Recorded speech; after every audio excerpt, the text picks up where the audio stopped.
Welcome to Pisces Tarot, and I am your host, Mimi the Light Seer. Your business is my business. Today, we will dive into your business with a timeless relationship reading, which means it could be platonic, professional, or romantic. In this session, we will explore the overall energy of your reading, obtain cosmic insights to identify the topics, spill the tea on the energies involved, uncover the positives and the negatives while revealing the lessons that you need to learn, and suggest actions for healings and the best possible outcomes. Remember, this is a general reading, and you have found it when this message is needed. Please take what resonates and leave the rest. Remember, I am LGBTQ plus friendly, using pronouns for storytelling purposes. Lastly, please like, rate, subscribe, and comment, and let me know how this message is connecting with you. And without further ado, let's get into your business.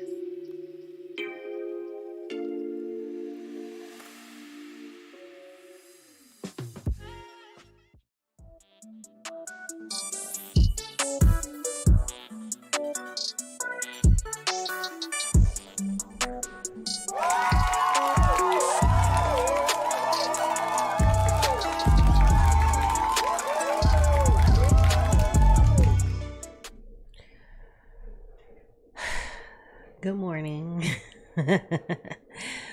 Good morning, everybody. I can't even say wonderful Wednesday this morning. I struggled with trying to decide if I were going to come live or not this morning,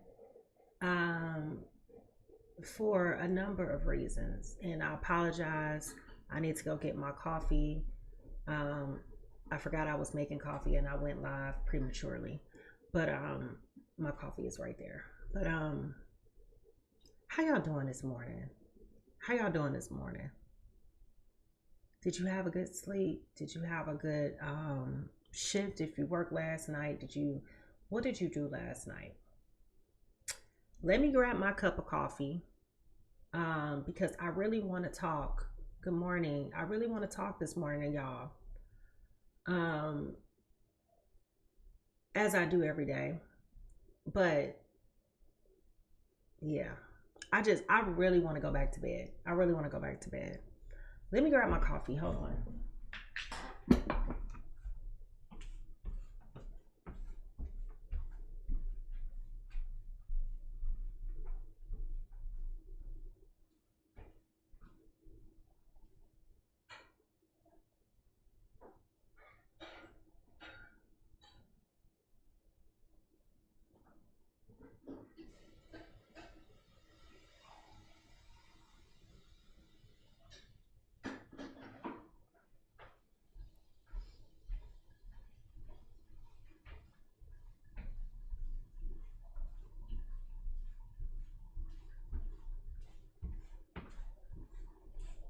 All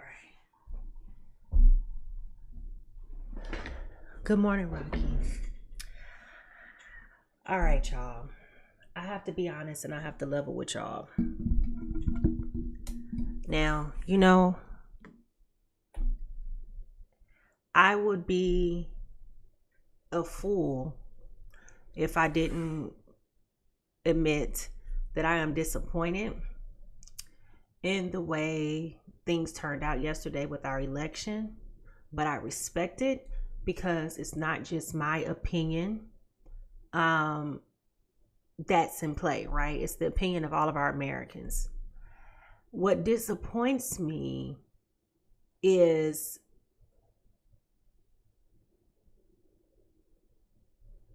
so many people think that this is a game. And I feel as though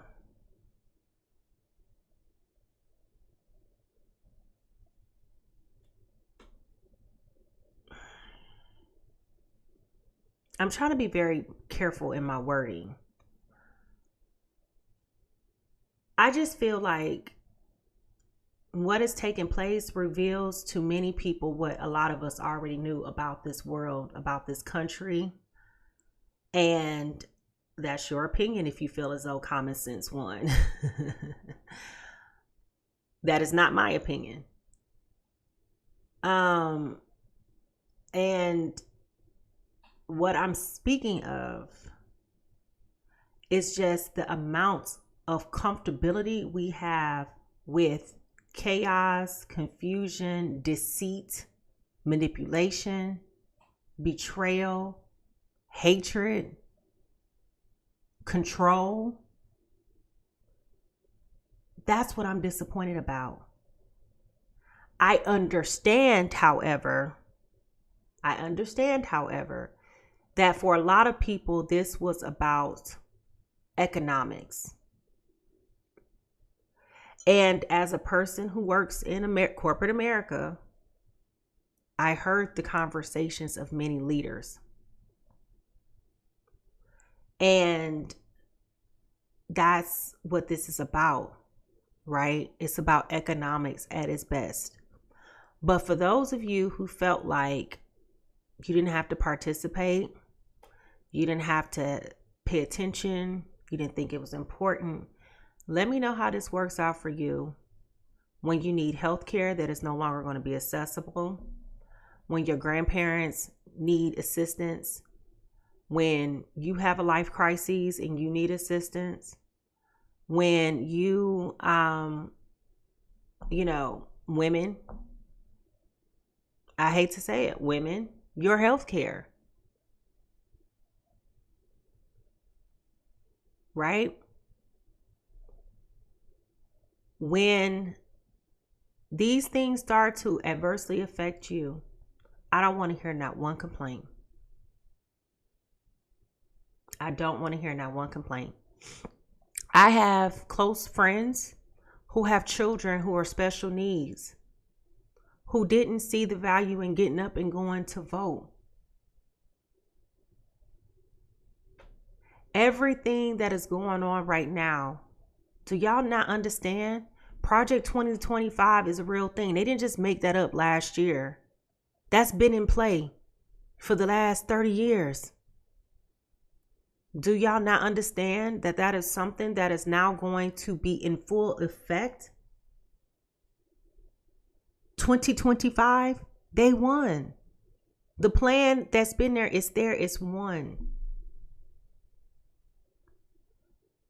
So yes, and I'm not, Scott, I agree with you. I agree with you wholeheartedly. I agree with what you just said. Yeah, it's holistically, right? But what I'm trying to say is, I am just as a person of color who wanted to believe that, and it's making me emotional. And here's why. I wanted to believe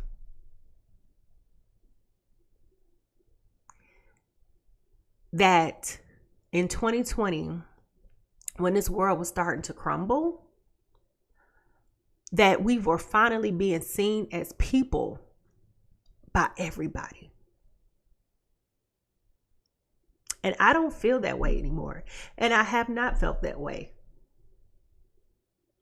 For the last 2 years, every time I leave my house, I'm dealing with forms of anxiety. I'm dealing with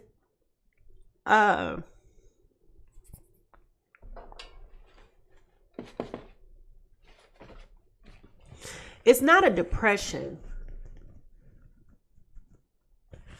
but I don't care. I'm glad you won, Ryan. I'm glad you won. I'm glad you won. But for you to sit here and think that your life is more valuable than the other people, you should be really ashamed of yourself.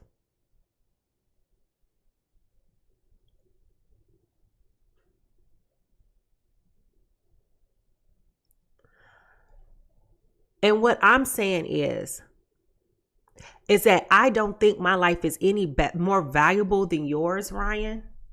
What I'm saying is, you and I both as human beings should be able to get up and walk out of our house and feel like we're valued, respected, cared for, have a sense of belonging.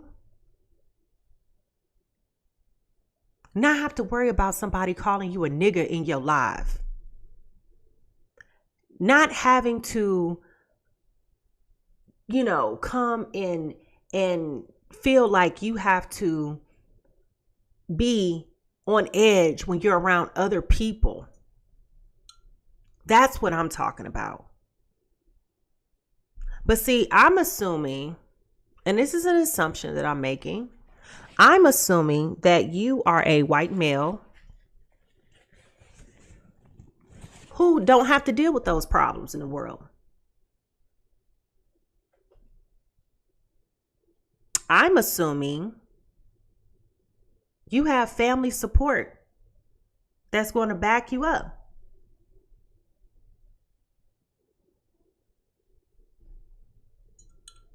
But I have empathy for you because, as the Bible says, people perish for a lack of vision.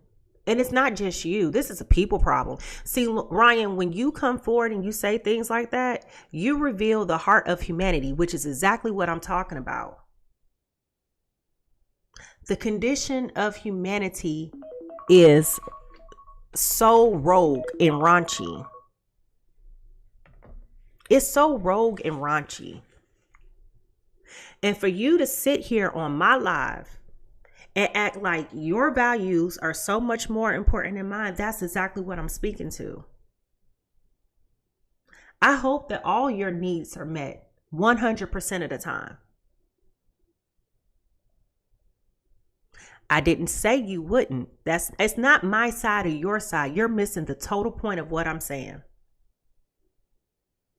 And that's what I'm speaking to say that's what's wrong with us now.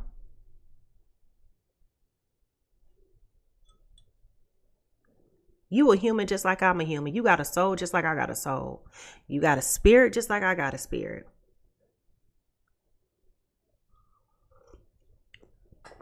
But what I'm saying is for the people of color who didn't ask to be here.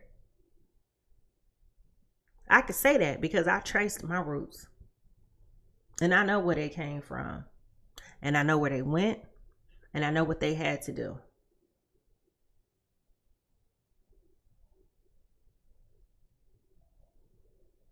I'm not asking you to listen to me. I'm really not. But unlike you, I have a level of empathy for people and humanity. And what I was speaking to before you tried to taunt me for getting emotional, because every time I walk out my house, I see babies whose parents can't afford school uniforms. And I already have an opinion about that. I see children who are hungry. I saw a family living in a tent at the park one day, playing with my son. That's what I see when I walk out. I give thousands and thousands and thousands of dollars every year to organizations to help eradicate homelessness. I see so many people who look like me who are not getting the health care that they deserve for various reasons, but they're not. When I go to work, I see people who look like me who are overqualified and under-acknowledged, under-promoted, under everything. And I've been seeing that my whole life. So when I say I was excited for the opportunities for people to get up and go to work and know that people cared for them. Y'all heard about that lady. She was at work. She had been dead at work for a couple of days and nobody noticed that she was dead.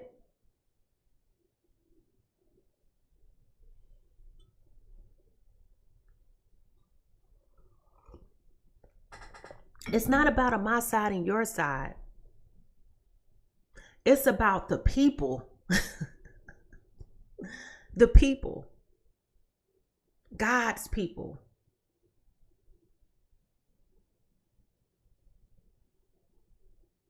And that's where my heart hurts today.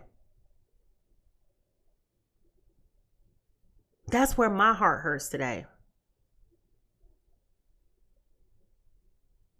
I just wanted people to feel like people can get up,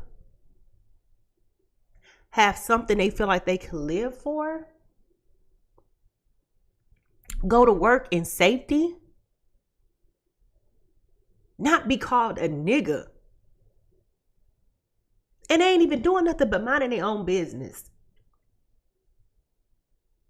The same people who get up and go pick your fruits and your vegetables,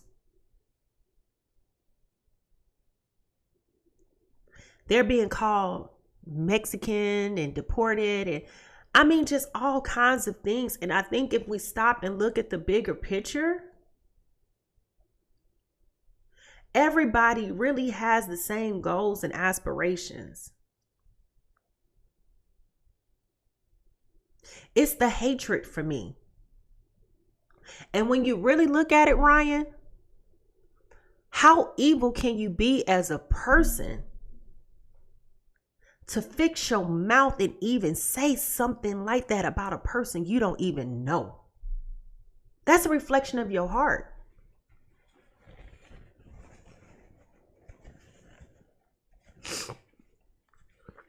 User, my gifts are certified by God. Honestly. So I accept your apology. But when you go look in the mirror, I want you to really look at yourself and look at the condition of your heart and ask yourself honestly, what is it that really attracts you to feeling that way? Because nobody can tell me it's from a spirit of love. You can never say that.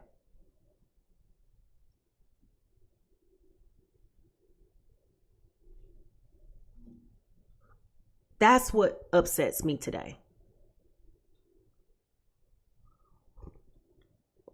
It's not about anything else.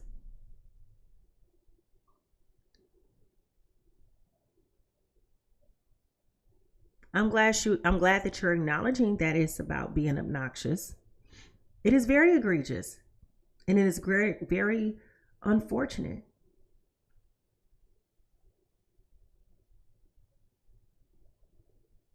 But what is unjustifiable is how impactful and how upset, how hurtful that is to so many people.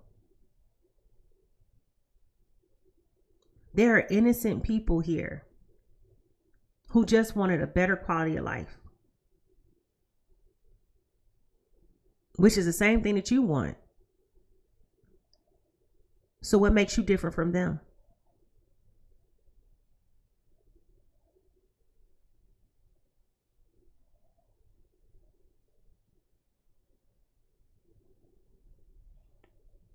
So that's where I'm disgusted this morning.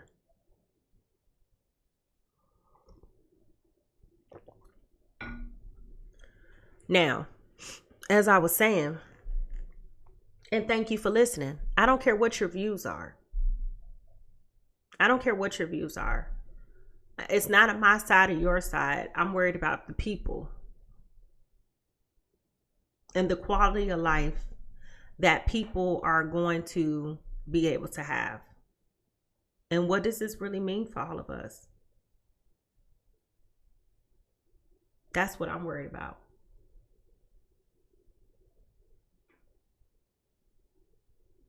How do people still show up knowing that there is a plethora of people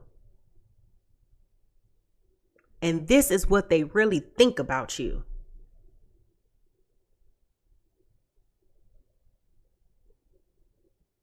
You can be honest.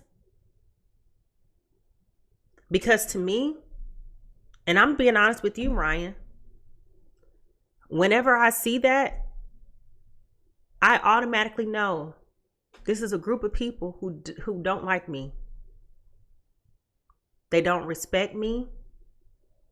They don't care about me. They don't care anything. Let me tell you something. Let me tell y'all something real personal.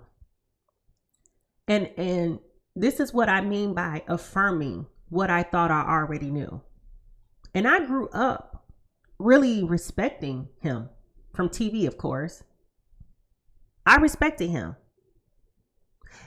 It is in God's hands, Kim. You're absolutely right.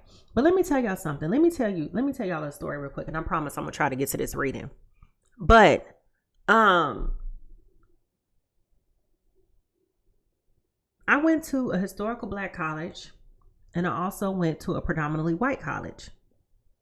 Okay. I started out at an HBCU, and it was expensive. Some things happened. I needed to transfer. So I went back to Purdue. I am a second generation Purdue alumni on both sides of my family, my mother and my father, who were both first time college generation educated people. Okay. So my mother and my father went there. I could have went to Purdue. I didn't want to go to Purdue. I didn't. I wanted to go to a historical Black college, right? No, Purdue, Purdue, Purdue University. Some Big Ten. Okay. So before I got to college, let me tell y'all why this is so important to me. And when you talk about DE&I, doesn't matter and all of that nonsense, right? When I was in Indianapolis, I went to Pike High School, and at the time, Pike High School. So let me back up. I started high school in Detroit. I got into the high school for fine and performing arts for drawing, but then I transferred. I went to Pike in Indianapolis, and I went to a mixed school. So we were half white, half Black. I didn't feel any type of racism, discrimination, none of that stuff, right? We were very much so mixed school. Well, thank you, Ryan. I appreciate that. User, listen. If you can't sleep, go find something else to do with your time, but leave our community alone. I can't help that you are hurt and very destitute right now, but take your negative energy somewhere else. We're having a conversation.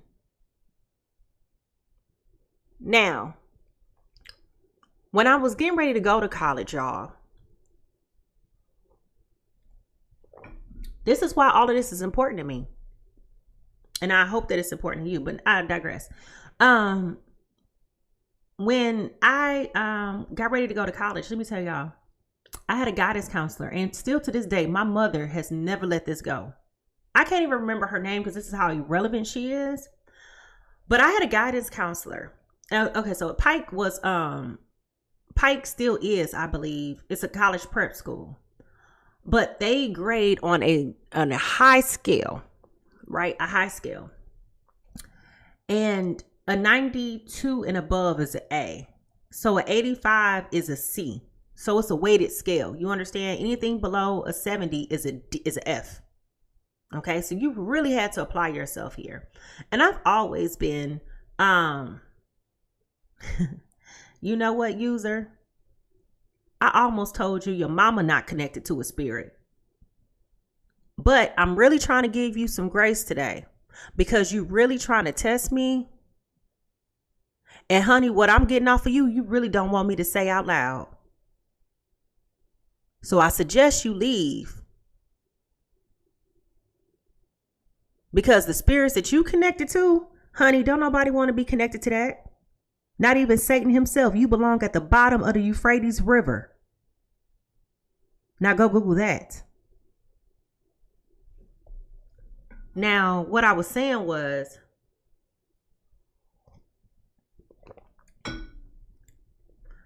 thank you, y'all. What I was saying was,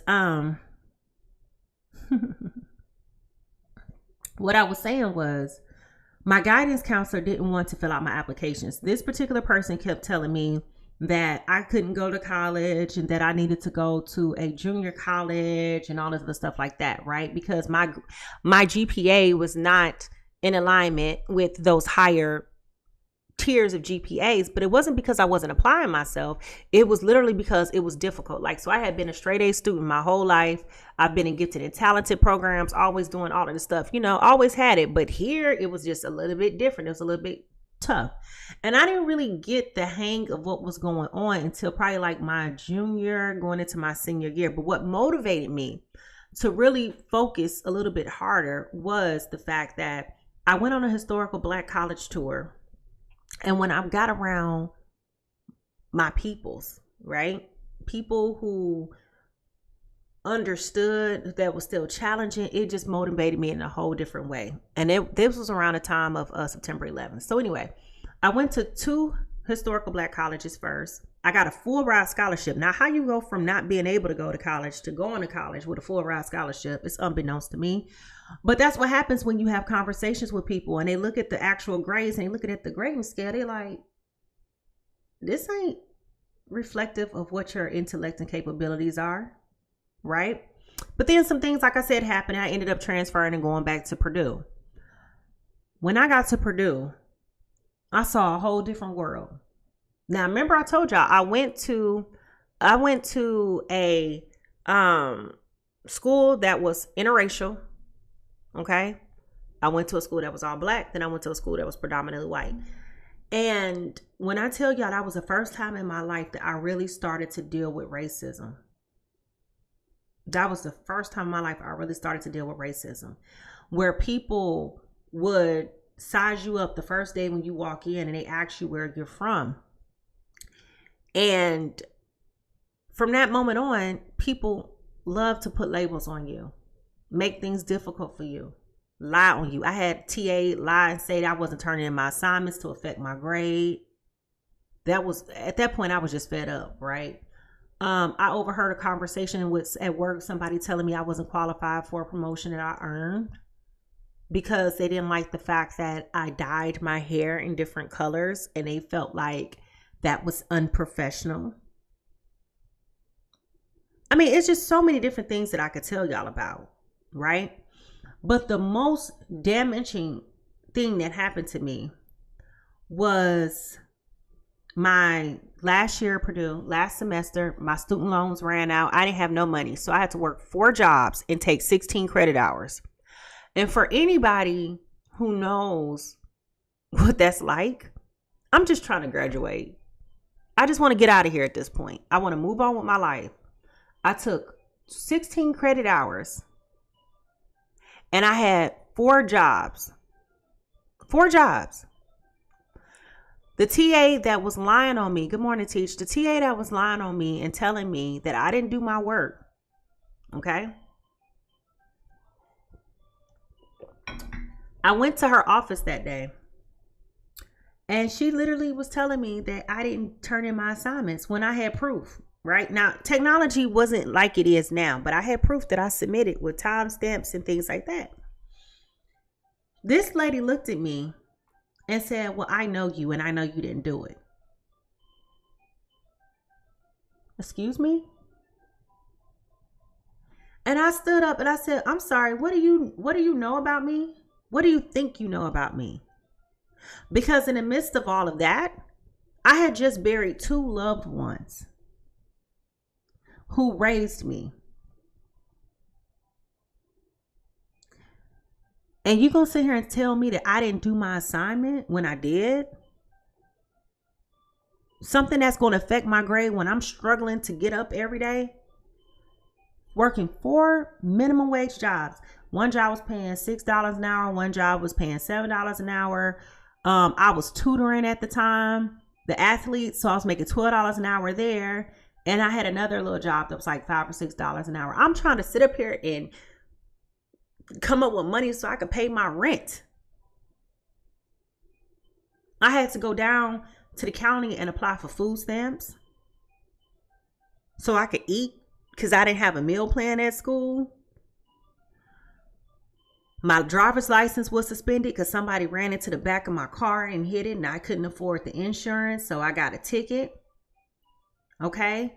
All of these things. I ended up getting evicted out of my apartment. I'm supposed to be excited that I'm graduating, and I'm up here worried. I'm literally getting evicted out of my apartment because I don't have enough to go around. Do y'all understand what that could feel like? I think I was 23, 24 at the time. Okay. So this is why these things matter to somebody like me. Because I went from that to moving in my car to Atlanta, being homeless. So I lived that life. And I got a job, and I went in the job that I was, I only made $23,920 a year. I made $11.15 an hour. And I finally got enough money to where I could put myself in a extended stay hotel. And I didn't have a car anymore because somebody hit the car and, all of that. So I didn't have a car anymore. So I had to be dependent on people getting me to work. Right? But I did it. And then eventually I got to a point to where when I got my tax return, I was able to get a car. I had to buy another car. So I had somebody, a stranger, I didn't even know, for real.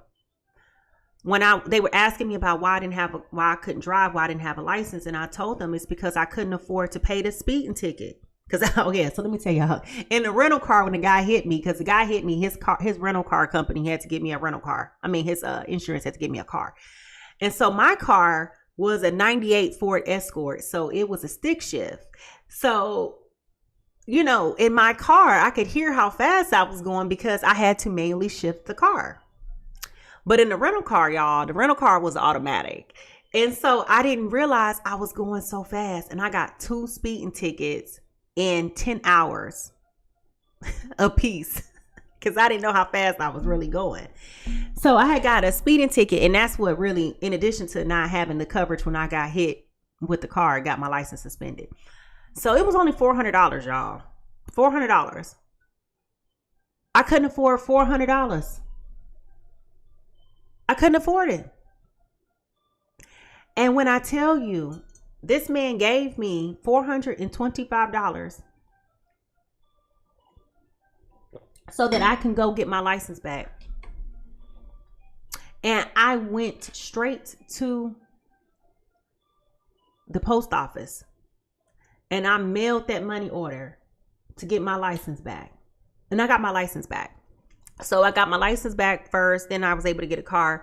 Once I stayed in an extended stay hotel for 6-7 months.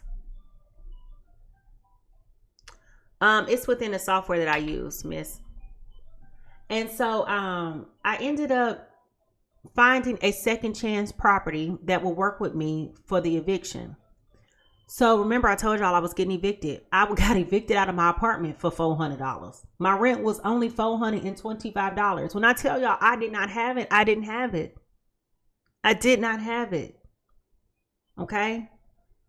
I was literally making enough money to really sustain. I only got $100 in food stamps at the time, a month. And so, because I didn't have kids, none of that stuff, right? So y'all see how I'm trying my best to do the best I can with what I have, right? But still making steps to proceed to move forward. So I ended up paying the eviction.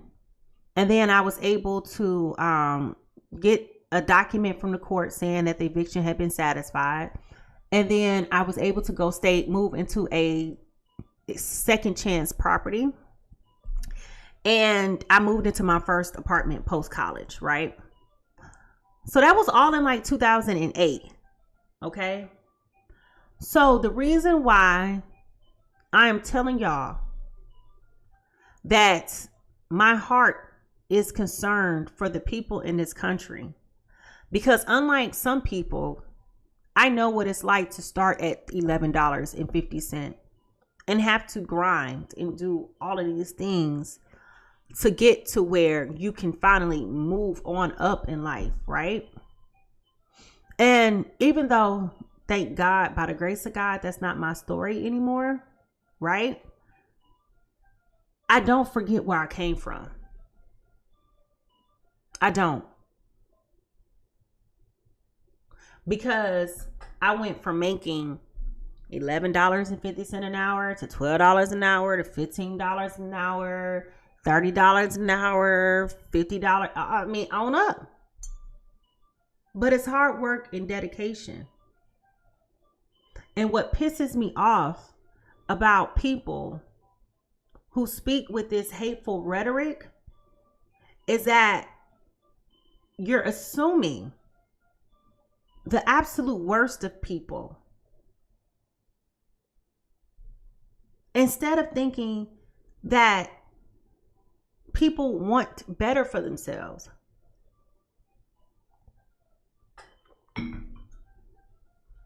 So Ryan, that's what I see when somebody comes in here, or even in real life. I don't know where you went, probably ran you out, which is good. But the point is, what I'm saying is that when people come with that rhetoric of my side and your side and all of that mess, what I hear is people reaffirming to me what I already thought people felt about me. And it doesn't make you feel good. And Ryan, just like I said to you what I said to you, I know that doesn't feel good to you either. But the difference is I have a heart of empathy. And I understand that a lot of you are doing the absolute best that you can with what you have. And with that same level of empathy, I can look at a person who's been incarcerated, who has a felony conviction, and they can't get their own house. They can't get a decent job. But yet and still, we just made this man the president of the United States again. So my first question is to all those lawmakers who are going to go into the Senate, into the House, what is the federal government going to do to change these laws and legislations to say that people can discriminate against you? Because we just didn't discriminate. Again, I don't agree with the decision that was made, but I respect the system that is there. So for those who felt like it was important for you not to say nothing, I just want to know what happens when, and you need to take advantage of these things that we were trying, when I shouldn't say we, that they were trying to achieve. What happens when the next woman has a medical emergency and can't get the care that they need? What I really want to know is, since everybody's so pro-life, and I go to the doctor as a woman that's sick, and you know that this pregnancy is going to cost me my life, I want to know, how is that not considered premeditated murder?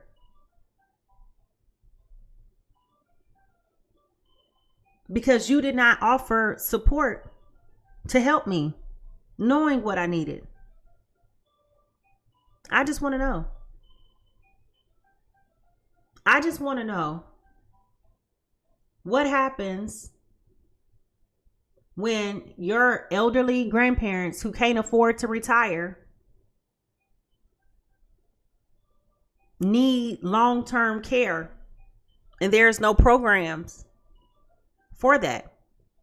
I just want to know what happens to the children whose parents can't afford to pay $1,300 a month like I did when my child was in daycare. I just want to know what happens to the school systems that they're trying to get rid of.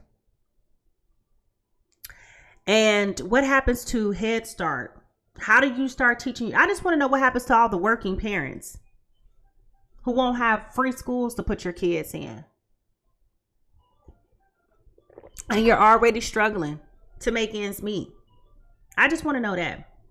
I just want to know, how comfortable was everybody when y'all filed y'all taxes last year and you ended up not getting no money back because all them stimulus checks that came put you over? Because, my friends, we are living underneath the Paul Ryan Trump tax plan. So for all of y'all that's waiting for y'all tax money to come back, just let me know how that feels when you don't get nothing back. Again, I'm not projecting my views on anybody. I respect the system. All I am saying is, I don't want to hear it.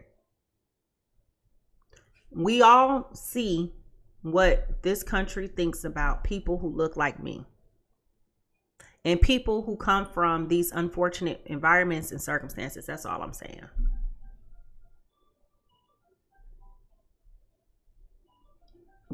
I mean, I'm just being honest. That's all. So that's why I almost didn't go live this morning. Because I tossed and turned all night looking at my phone in disbelief. And I thought that this was a better place. I thought that we were in a better America. I thought that we were in a better position than where we are. And I regret to say that I unfortunately was proven wrong about a lot of things. And I am honestly afraid for my child and what's to come of his life and his children and what's to come of their lives. That's it. That's it.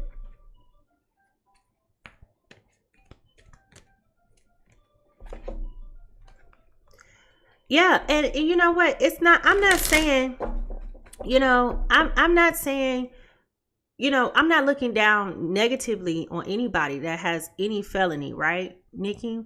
And I hope you don't feel that way, right? I'm glad you're happy, Cody. Great job. Great job.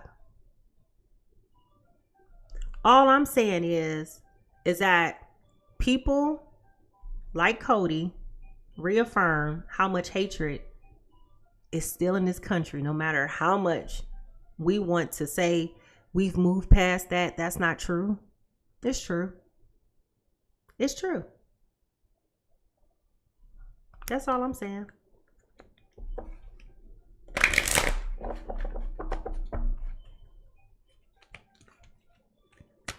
And all I want to know is, like I said, let me know how this works out for you when ...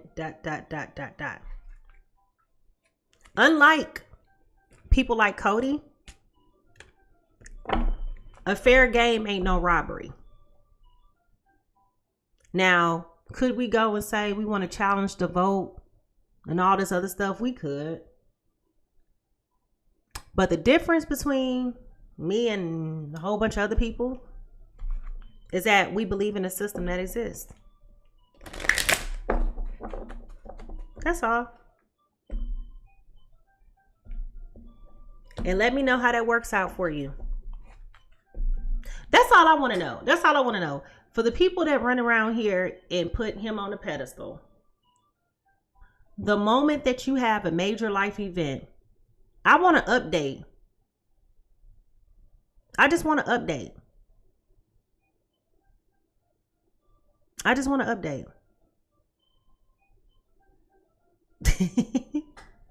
That's all I'm asking. Just give me an update. That's all I want to know. So some truth that we need to hear for our journey right now is envy. I am the same as everybody with different challenges. Okay? Envy. You know what, Teach? My dad sent that text message last night about us being a resilient people.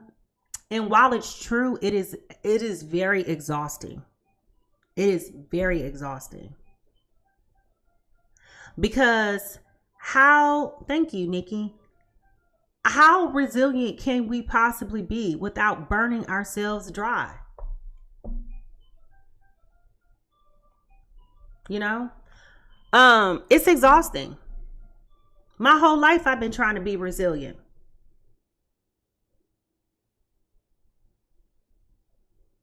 I mean, seriously. And I can only speak from the perspective of a Black woman, but I have other women that are here. I have other people who are here, other men, other women who are here. Speak up. Because I know me, when I go talk to my therapist, I just talked to my therapist yesterday. And I told her, I said, I am so tired. I'm just being honest. And as I'm saying, it's making me emotional. I am tired. I am tired of fighting to still be disrespected. Do y'all know how that feels? Do you know how it feels to have people always tell you that your voice, your opinion, your thoughts don't matter? Do you know how it feels to show up in a world where all you do is show up for other people and nobody shows up for you? Do you know how it feels to go into a workplace and always feel like you got to be on pins and needles about how you're showing up physically? Because that does alter how they perceive you. And it don't feel good at all. Say it again, CP3. It don't feel good at all. I am so tired of listening to rhetoric in podcasts that's telling me I ain't shit. And you don't know nothing about me. But you put me in a box because I'm a single woman with a child and I'm 40. Don't know nothing about me.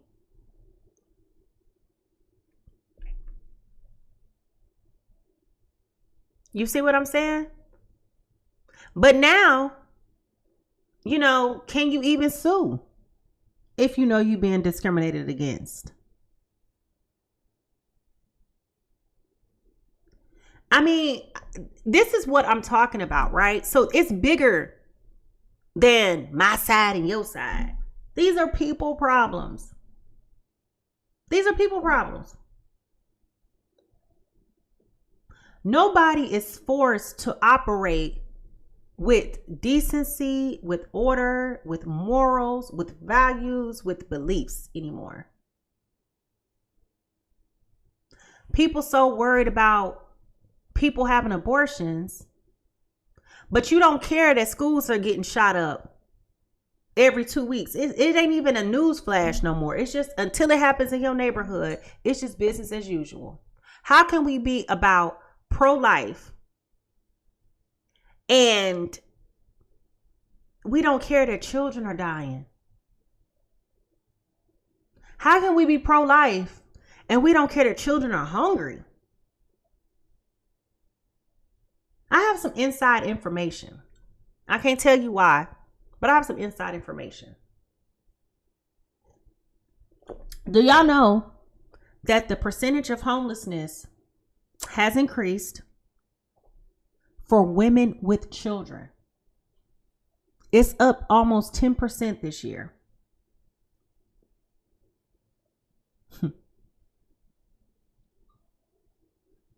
I'm not trying to be funny, but I'm asking a question. And if you are somebody who believes in this particular individual, please answer, because I want to hear from you. Unlike other people, I'm open to a conversation. But let me ask a serious question here. I live in Atlanta. The average rent for a 2-bedroom apartment is almost $2,100 a month. If you are a minimum wage employee, it takes 21 days to work 2 jobs to be able to pay for a 2-bedroom apartment. It's only 30 days in a month. So if we abolish food stamps, How do you eat? Aren't you doing your contributions? And I'm just curious to know, do you think that somebody like our new president really cares that you can't afford your rent?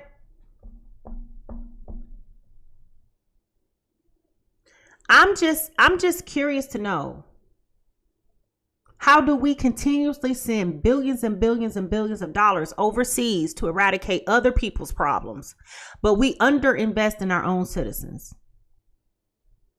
I'm just curious to know, how do we fight for other countries' women's rights, but then we show up at the polls and say, F your rights, American woman?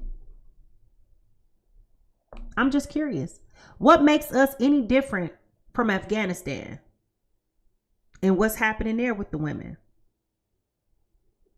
Because basically what we're saying is, to all the people who have fought all these years and lost their lives in all these different wars, fighting for people's rights, their rights matter, ours don't.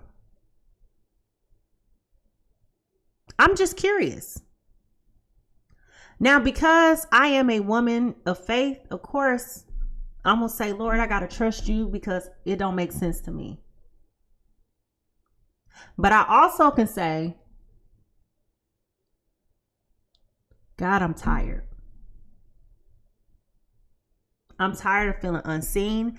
I'm tired of feeling unheard. I'm tired of being disrespected. I'm tired of people counting me out.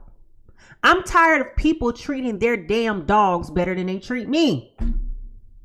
And you, and you, and you, and you.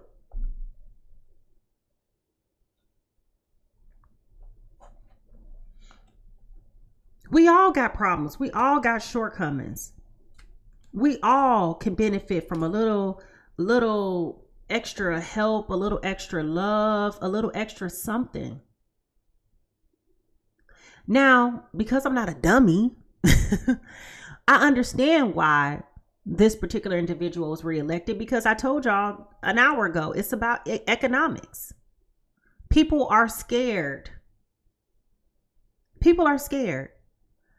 Companies didn't hire because they were thinking they were gonna have to lay people off. Right? It's about economics. I just want to know what happened to all the people who were on TikTok and Twitter. All the people who jumped on these calls saying, you have my word, you have my support. I just want to know what happened to them. That's all I'm saying. That's what I'm saying. It's the ugly day for America. I would say that. And I hate that.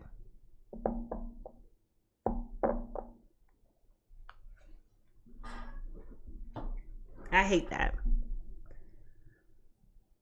I hate that when my son gets up, I have to explain to him what this may mean for us. Do y'all know what it's like to be on a walk with your child and have to explain to your child, son, regardless to what happens today. Oh, thank you. She's pretty. She's a Pisces too. I had to explain to my son, no matter what happens today, I want you to know that you are loved and you are protected. But I also want you to understand that there are just some people in this world who are just not good people. And those are the people that you have to be mindful of.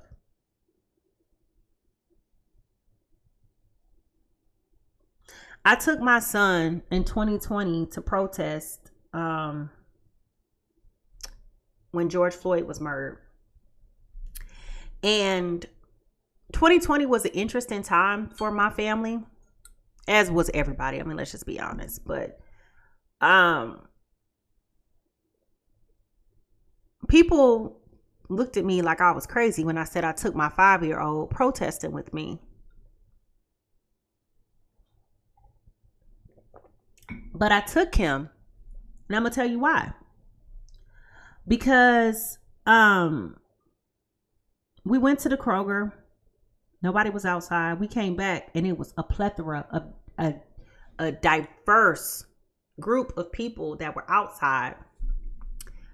White women, black women, interracial couples, families, you name it. Everybody was outside protesting. It was like all of a sudden we went in the store. We weren't even in there 20 minutes. We came out. Everybody had their signs. I was like, what in the world is going on?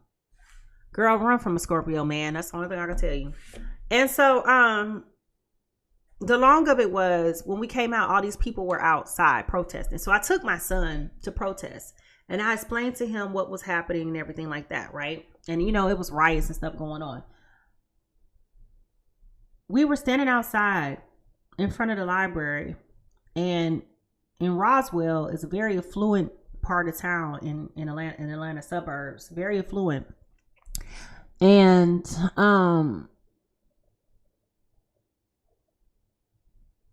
a police car pulled up behind us, and me and my friends was like, okay, here we go. We about to go to jail. We just knew it was about to start, right? We just knew we was about to go to jail.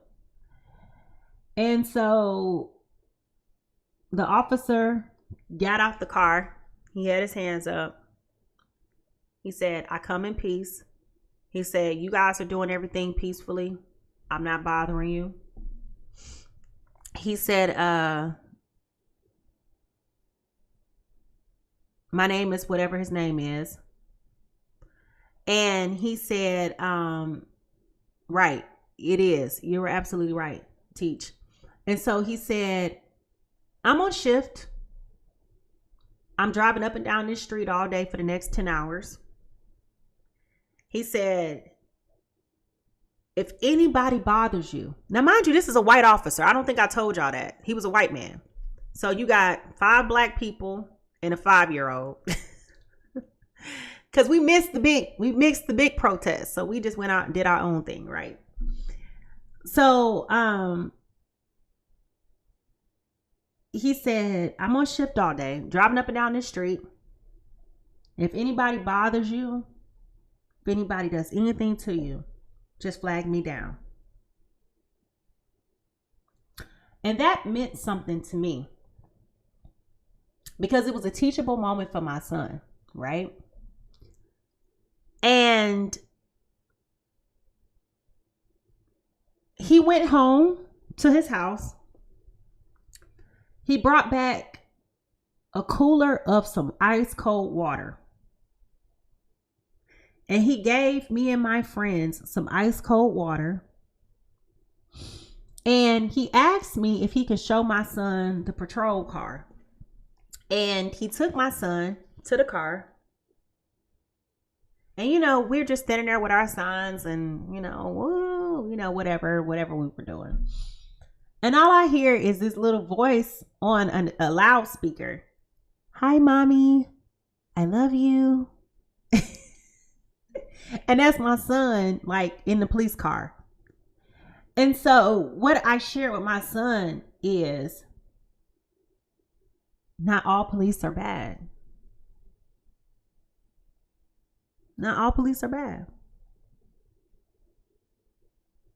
And those are the experiences that you want your children to see and to hear, right?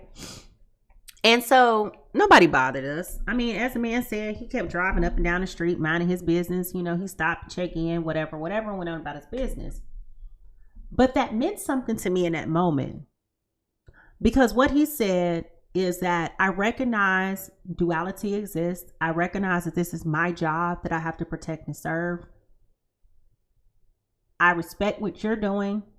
You respect what I'm doing. Let's just keep it cordial, right? And so I was able, not only in that instance, but a couple months later, I was in the middle of Pennsylvania, y'all, of all places, in the cornfields. And I'm licensed to carry. And I had my weapon on me. And we got a flat tire in the middle of a construction zone. And we were scared. because we could not get anybody to help us get that car out the road. Like busted tire. And we kept calling multiple people asking for help. Like I called my tow truck, we called the police, we called everybody trying to get somebody to get us out the road. So the police officer, state trooper came. We were in the middle of nowhere, y'all. It was horrible. Like if this could have been I'm telling y'all, this was crazy. This was a crazy experience. So anyway, if you ask my son to this day what day it was, he can tell you the exact day. It was like May 23rd, 2020, something like that. So we were on high alert, being a family of color stuck in the middle of the cornfields of a construction zone in PA. If somebody wanted to do any harm to us, they absolutely could have, and there would have been no trace of us. And so, and all I'm thinking about, y'all, is like, okay, do I tell the officer that I have my weapon in the car with me? Because we didn't know what to expect. And we had the nicest officer to come. And he told us, he said, I'm sorry it's taking so long. We're backlogged, I'm juggling between a couple of calls here. He was like, here's some names of some tow truck companies. He said, but don't call this one because they're going to price gouge you and all this other stuff, right? So he said, I got to go to a domestic violence call, but I'll be right back. And when I tell y'all, this officer was so kind to us. He was so kind. Another white guy. He was so kind to us. And because I had a child with me, we couldn't ride in a tow truck. And so he wasn't supposed to do this, but he allowed us to ride in his vehicle. He drove us back to the Ohio state line so that we can, because that was the issue. We were in one state and we needed to get back to another state. And we were like 30, 45 miles away from the state line. And nobody, and this is why voting is important, folks. Because insurance, in case you didn't know, is regionalized. And so the problem was it wasn't that we couldn't get a tow truck. They were not authorized to take us across state lines. So we needed somebody to take us from here to here, and then call another one to take us from here to here. The officer said to us, he said, there is a Love's at exit 2, as soon as you cross the state line.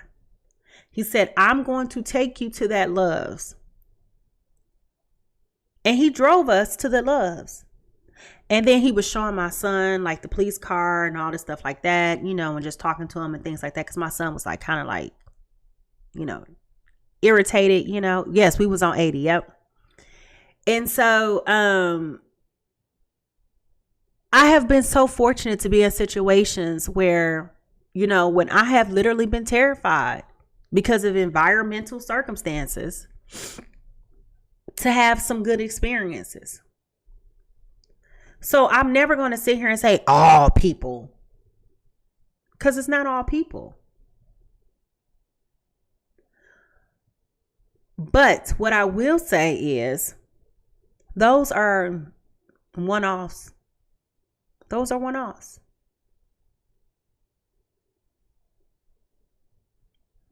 And that's what's scary. That's what's scary. Because you don't know what bag people are coming out of. People are so legitimately spewing with hate. I did have AAA. They couldn't come. They couldn't come. That whole tow trucking thing across state lines is a real thing. It's an insurance liability too for them. And I know this because I have a friend of mine who owns a tow trucking company. Commercial insurance is very expensive. They're not going to risk trying to get you know what, across state lines. Good morning. So, we were in a pickle. And so do y'all know that man, I took a picture of his name and we ended up sending a gift to him, like a fly. Because at that point, listen, money wasn't an issue. I had $1,300 on me in cash. So money wasn't an issue. I could have paid somebody. It wasn't about the money. It was, I can't take it. I would love to take you, but I can't because it's illegal for me to cross state lines. That was the issue that we had. It wasn't about money. It wasn't about money at all. But the fact that we were in distress and were terrified, we literally sat there, y'all, on the highway for about 4 hours. And for the first 2 hours, we were trying to decide whether or not it was safe enough for us to call the police. That's what I'm speaking about.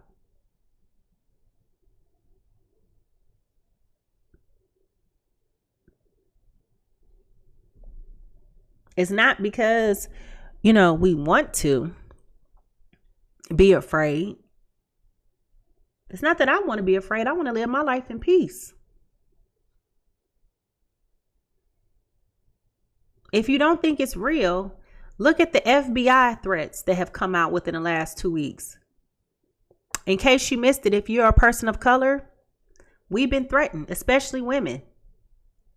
From now until inaugural day, we have been threatened and warned to be careful.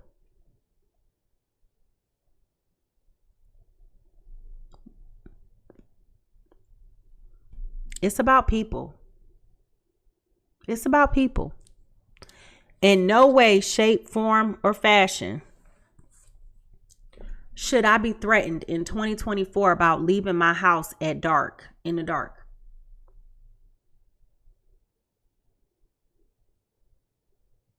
It's the middle of winter. What you mean? I got to be at home before the sun go down? That's 4 o'clock.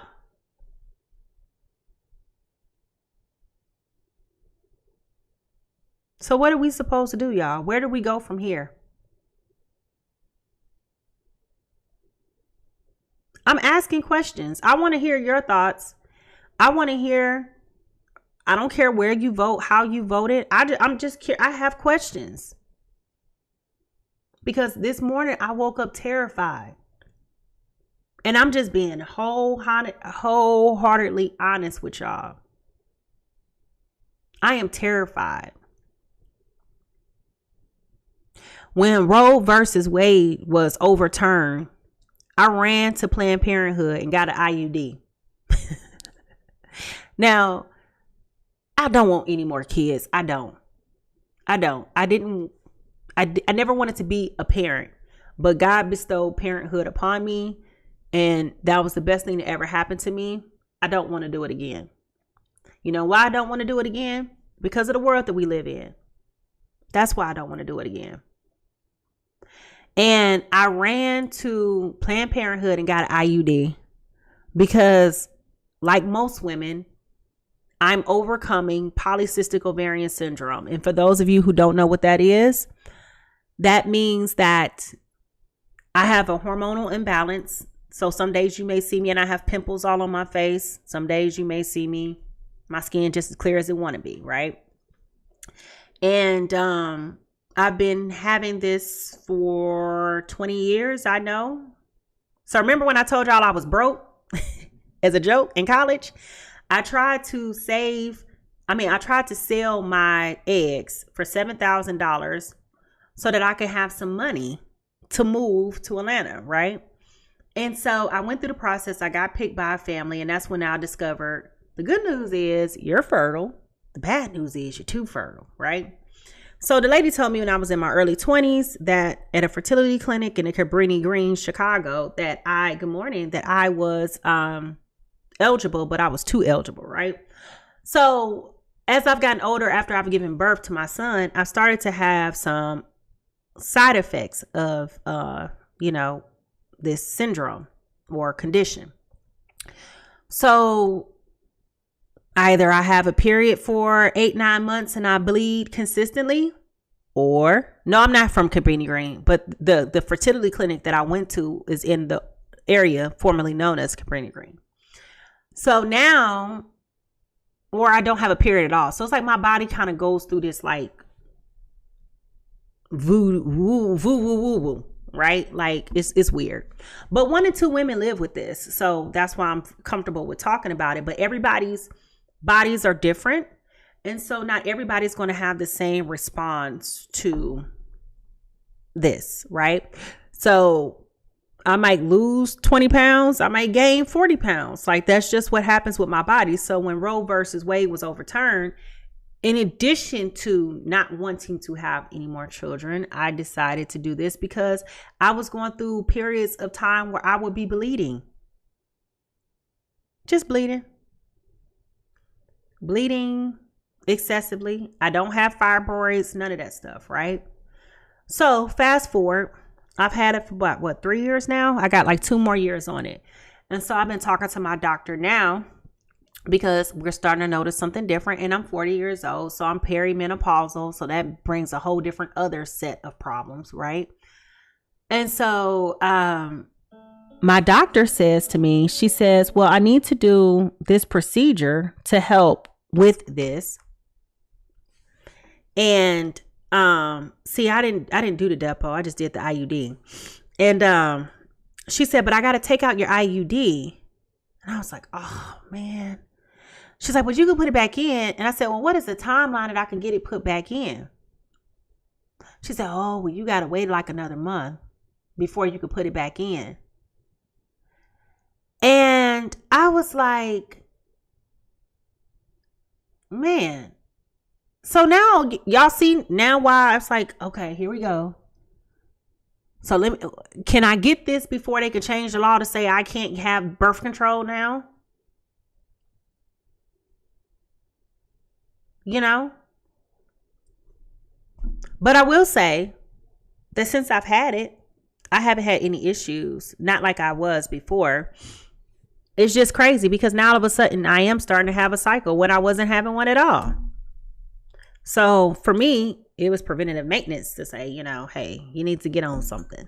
But it's just like, why do we have to live in a country where this is somebody else's decision who don't even know me? You don't even know my name. You don't know I exist.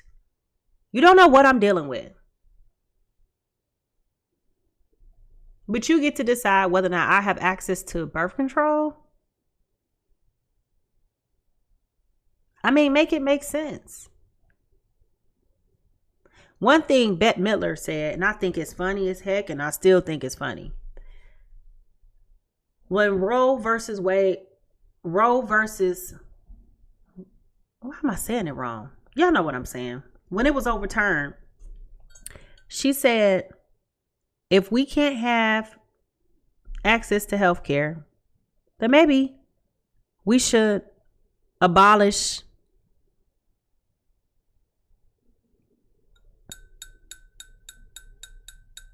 She said if it was God's will for women to have babies, then it's God's will for you to have erectile dysfunction. And I'm paraphrasing because I can't remember exactly what she said, but that's basically what she said. And she's right. So if it's God's will for me to have whatever, then it's God's will for your body parts to not work right either. It's in the food, y'all. It's in the food. Y'all didn't notice that so many people now are having twins at a rapid pace? It's every time somebody get pregnant, they having twins now. Y'all ain't noticed that? It's in the food. Right, wrong, or indifferent, it's in the food. Y'all think it's coincidental that all of a sudden people are having various forms of cancers and ailments and things like that? You gotta eat. Y'all on TikTok? Y'all seen the videos on TikTok where the girl cut into the watermelon and it was exactly, it's the hormones given to animals. Exactly. Y'all seen on TikTok where the girl cut into the watermelon and it was rubbery? Or the berries don't burst? All of that.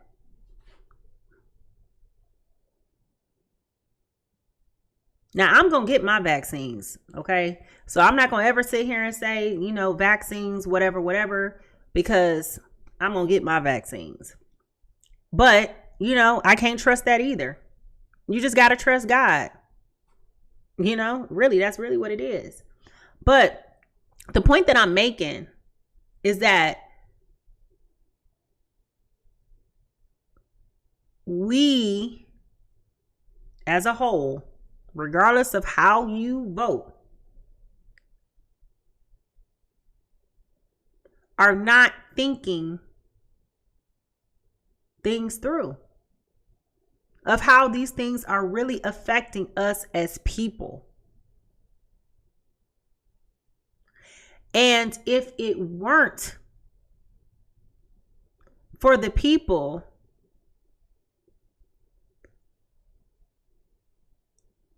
yes, that's true. That's true. All of those things are true. But what I'm saying is that we as a people got to be more accountable for the decisions that we make and the decisions that we don't make. That's all I'm saying. That's what I'm saying holistically. For real, for real. We are going to be held accountable for the decisions that we make and the decisions that we do not make. It's going to be very uncomfortable for a very long time, for the foreseeable future for a lot of people. Y'all thought the hate was just intense. Y'all wait. It's going to get worse. There is no going back to the days where we were able to be at peace. That's over.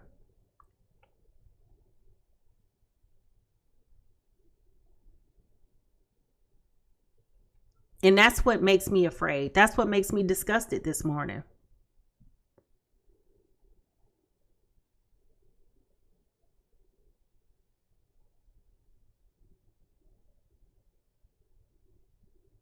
You know, that's what it is. That's what makes me disgusted this morning. I live my life, y'all, because I know who I am. I live my life believing. But if I'm being honest with y'all, I just told my therapist this yesterday. And because listen, I'm not a Bible thumping person. I read my Bible and I know what my Bible says. I believe in my Bible. I believe in God, all those different things, you know. But I had a conversation with God too. And I said, God, I'm very angry right now. And I'm very resentful right now. And here's why.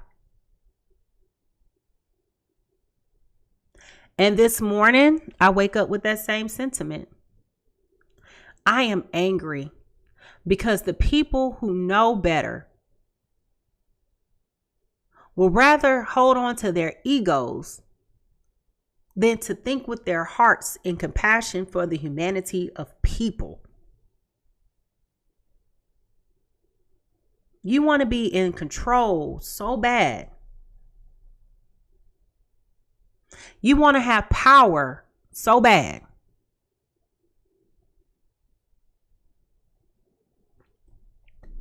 That is by any means necessary. To the young man, Ryan, who apologized earlier, who came in and said that, he's right. Well, the part of what he said was right. He said, it's not about the candidate. It's about the people that are within that party. And he's right. But see, Miss V, this is my problem with that. We're promoting a culture of selfishness. Right? And as a spiritualist, we can't say go within, because then you're only thinking about yourself. when we're all connected in the larger picture. That's the first spiritual law. Everything is interconnected, right? So if I'm going within and I'm focusing on me and my personal needs, my personal goals, etc., how am I helping advance the collective when I'm just worried about me?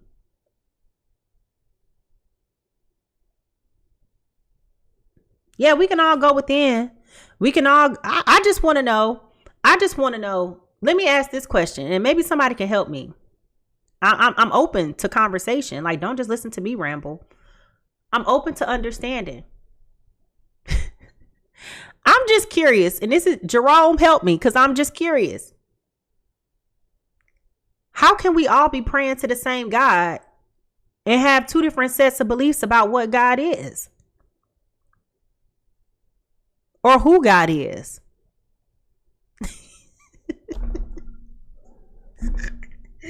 I'm just laughing. Because at this point, I feel like the God that I believe in, he went on vacation. He left us at the projects. He dropped us off with no babysitter, locked us in an apartment and told us, don't open the door for nobody.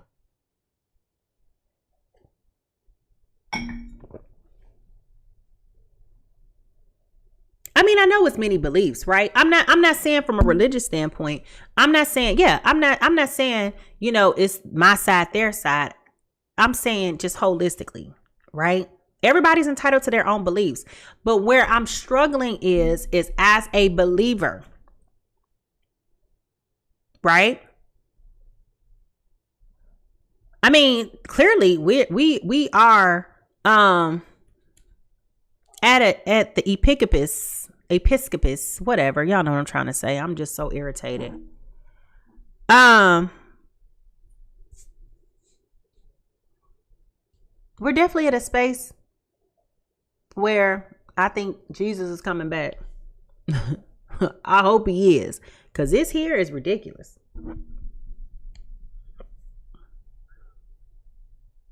All we can do is trust him. That's all I got is trust. My whole life I've been living with trust. But for the first time in my life, I feel so unmotivated.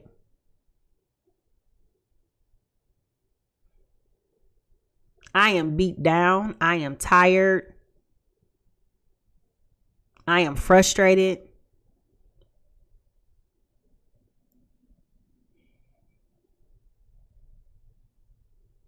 I'm embarrassed. I'm embarrassed. I'm embarrassed for many reasons.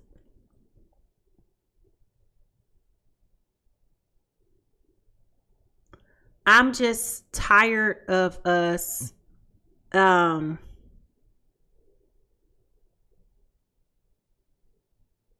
the talk and not walking the walk on every front. Everything is so performative. Everything is so performative. Everybody just gets by with just checking a box.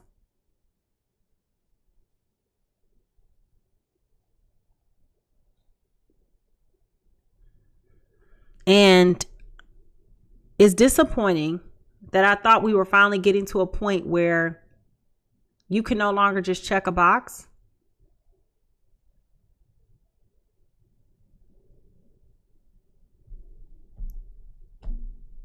And now we're not. We should be demanding better and holding our elected officials accountable regardless of what is happening. We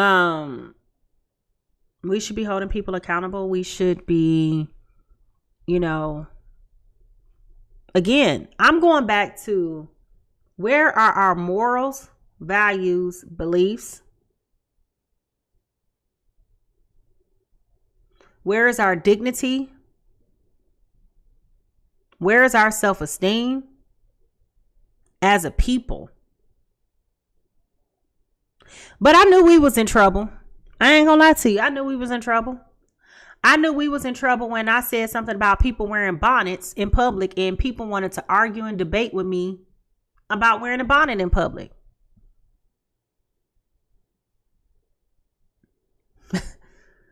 I mean, make it make sense. I knew we was in trouble when you go in public and people are wearing lingerie with all of they butt hanging out in public. I'm so tired of seeing it. I'm glad that you have a sexy body that you're proud of. I'm glad that your confidence is there. But I have a preteen son who don't need to see that.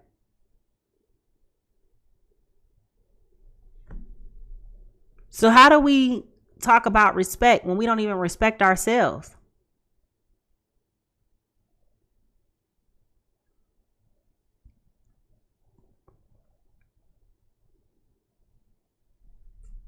You know?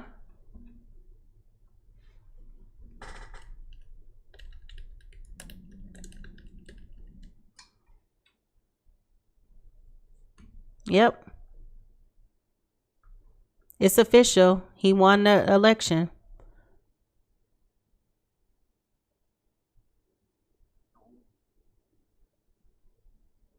He won the election. 277 to 224. The Associated Press has called this race.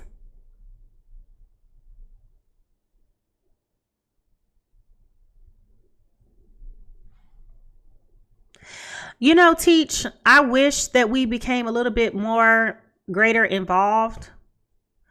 I'm just curious, where does this leave the legal standings? Again, I'm just curious where what does this mean for everyday citizens? How does his trajectory of, because it's a whole lot of double standards, right? This man is 78 years old. I don't think he's going to make it another 4 years in office. So, okay. But the other part of it is that, which means we're going to be left to the other person raising us.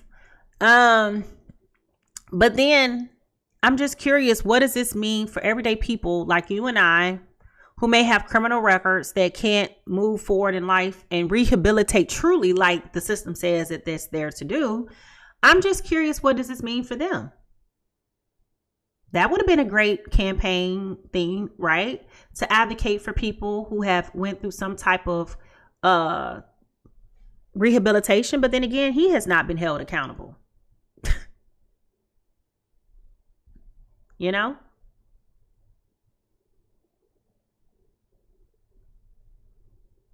I am excited to see that Gen Z, a lot of Gen Zers are running for local office. I don't know if it's necessarily good or bad, but I'm excited to see young people getting involved with local office. But we are in trouble as a whole. We are in trouble as a whole. From the House to the Senate to the commander in charge, we are in trouble.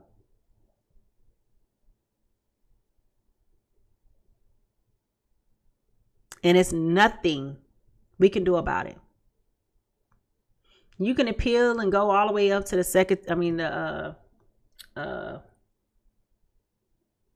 Supreme Court. It's all the same. You know, it's all the same. We are in trouble. If I were you, and I don't know, I have a diverse group of people that are here. And I hope that you hear what I'm saying with an open heart and receive it. And just listen. And if you are a person who has differentiating beliefs, check on the minorities in your life today.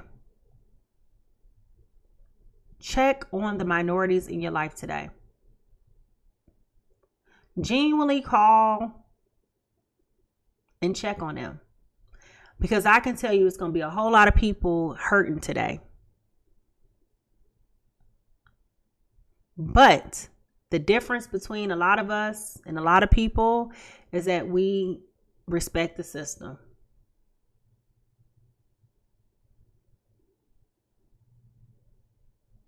We respect the system. The people have spoken.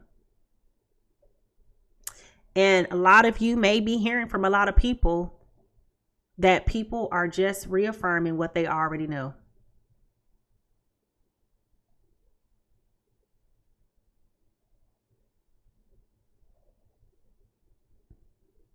I was actually hoping for it to be a much closer race than what it was.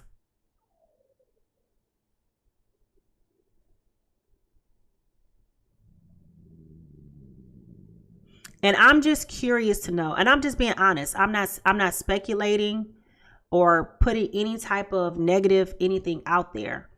I'm just curious to know if this were a legitimate win, for the fact of there was so many people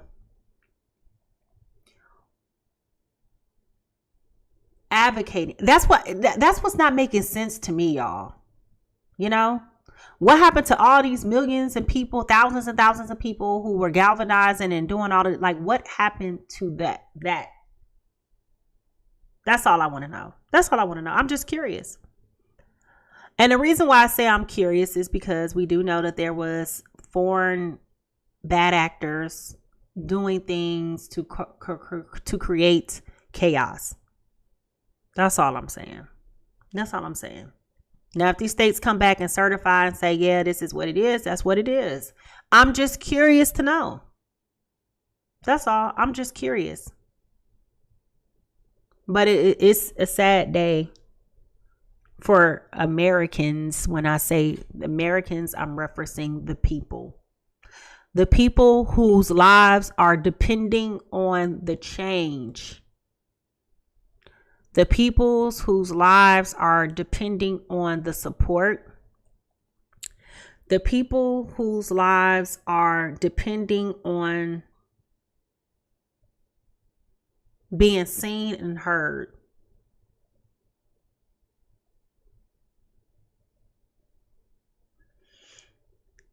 Now, on the other note,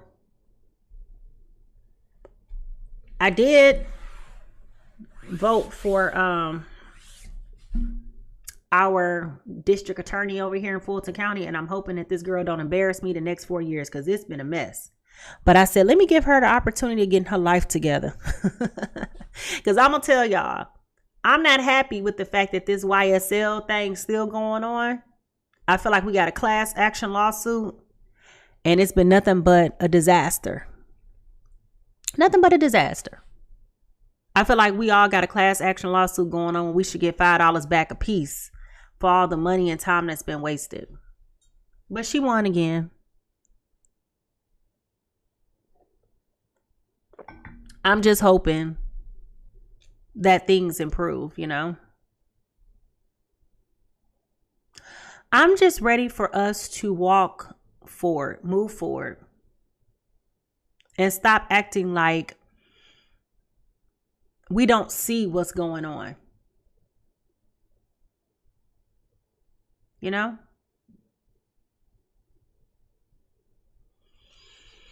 It's time for people to be held accountable.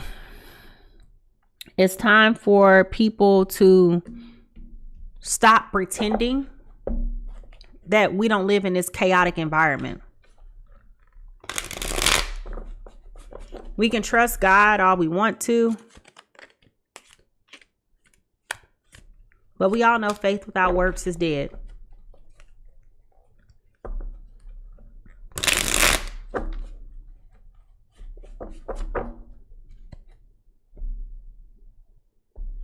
It was really nice to know that we finally had somebody that has served in all 3 branches of government that could speak to what should and could have happened. That's all I'm saying. But I'm concerned. I'm concerned today for women. I'm concerned for children. I'm concerned for same-sex couples. I'm concerned for everything, everybody. I'm concerned. Because it's only a matter of time, y'all, before these other things that we've come to enjoy are going to be up for question. And again, let's just be honest. How can you be pro-life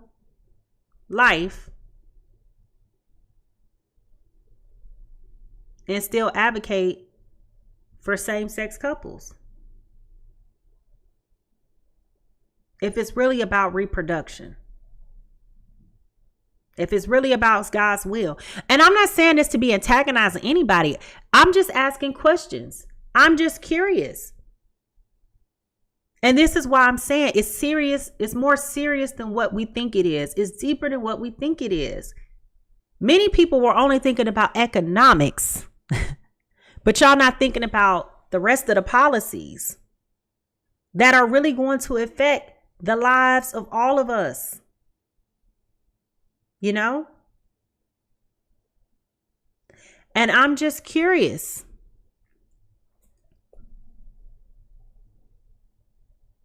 How do people say they align with this when this does not align with you and who you are? We are a diverse nation, a diverse people. You know? It is the plan of the agenda. I agree. That's why I'm concerned. That's why if I'm being honest, I'm disgusted. I'm concerned. And I regret to know that so many people don't share that concern. That's all I'm saying. That's all I'm saying. I'm afraid.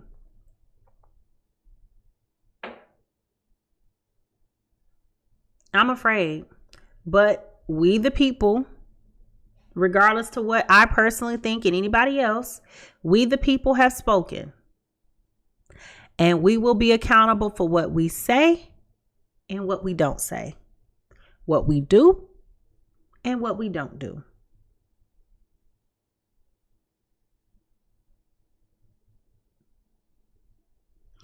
And my hope is that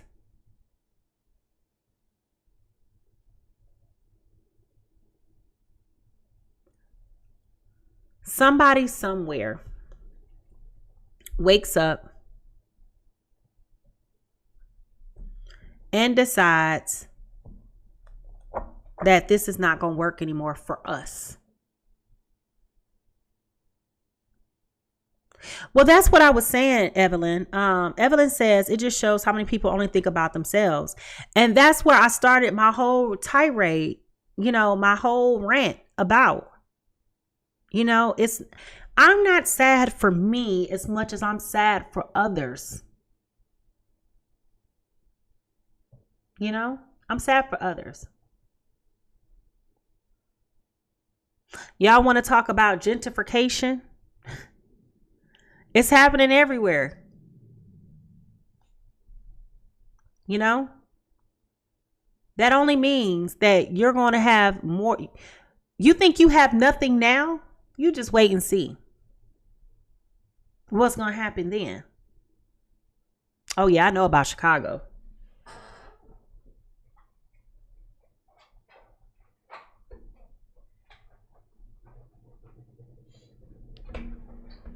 I live in Atlanta.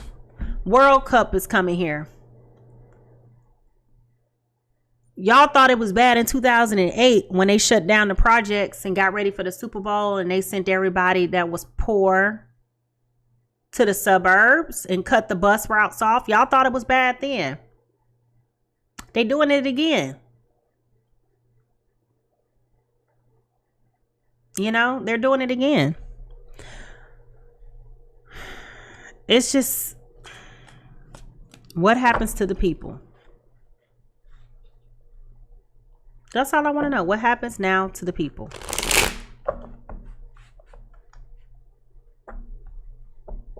What happens to the people? What happens to the people who are dependent on food stamps and Medicaid and Medicare? What happens to the people who have pre-existing health conditions that will no longer have insurance coverage? You know? What happens now to the people who can't afford to live and die? Because we know death costs go up. It's costing on average $10,000 to bury somebody. And it ain't that much cheaper to cremate. So I'm just asking these questions. What happens now to us as a people? And where do we go from here?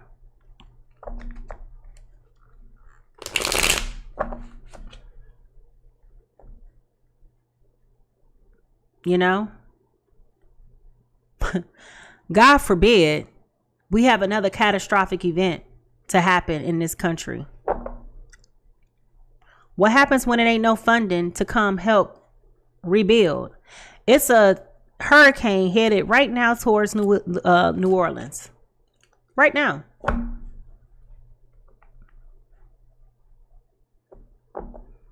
I mean, I'm just asking all these questions, you know? And I'm just wondering, how did people think about all of these different things and still align themselves where they aligned it? That's all I want to know. But that's your business. That's your prerogative. I hope it works out. You know, I'm not saying it like you didn't. It's me versus you. I'm not saying it at all. I'm just saying I have questions. And I'm just saying that for the people who are excited today, I just want to know a follow-up when you have a major life issue, because that's life. I want to know what's going to happen. What's going to happen when you don't have the money that you have anymore? What's going to happen when you don't have the support, when you need the help? What happens? What happens then? What happens to our justice system, our legal system? What happens? What happens when there's no guardrails to keep you safe? And it's every man for themselves. I just want to know these things. You know, I just want to know these things. We thought it was negative. The last couple of years, we thought it was bad. Child, please, we ain't seen nothing yet. But I'm going to be honest with you. Yeah, we are resilient. We will overcome. But y'all, we ain't saying nothing yet.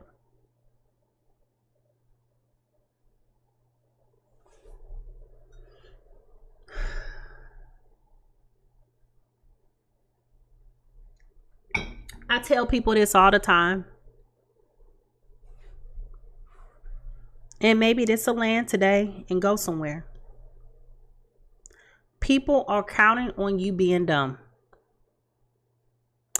People are counting on you being misinformed. People are counting on you being unaware. People are counting on you being broke and destitute and sick. That's the backbone of our economy.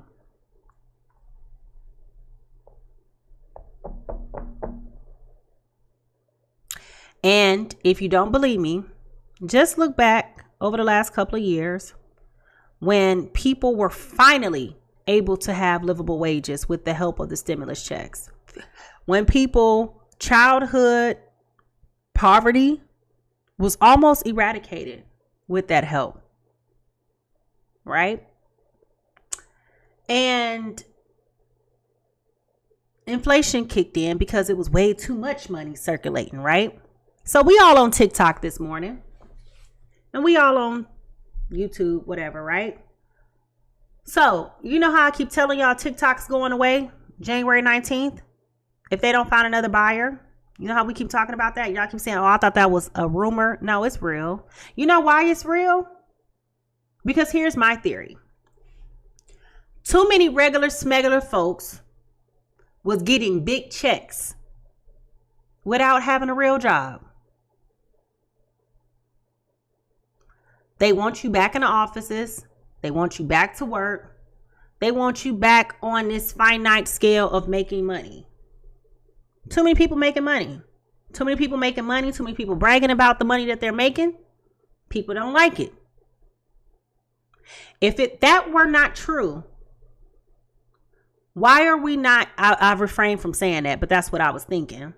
But if that were not true, why are we not targeting other social media platforms that people make money off of? The excuse is because it's American. But we all know that people were not making money like they are on TikTok as they were on Instagram or Facebook or any other platform. So you really got to ask yourself, like, why are you targeting it? You know, why are you targeting it?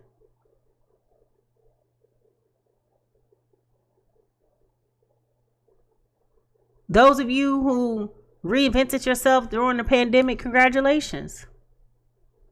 I hope you got a plan for the long term.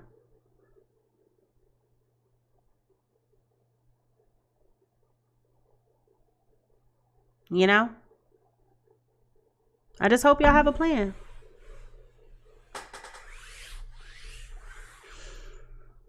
I hate that I had to start off everybody's morning with this. I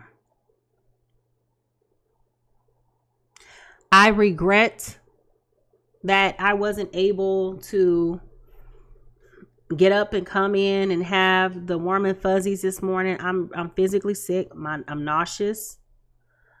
I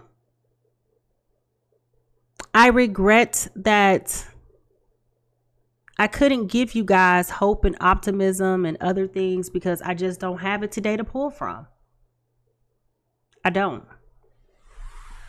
But I showed up because I asked y'all to vote, and I showed up to stand on business to say, even though I disagree with the outcome, this is what we agreed to. And that's the difference between me and a lot of people, you know?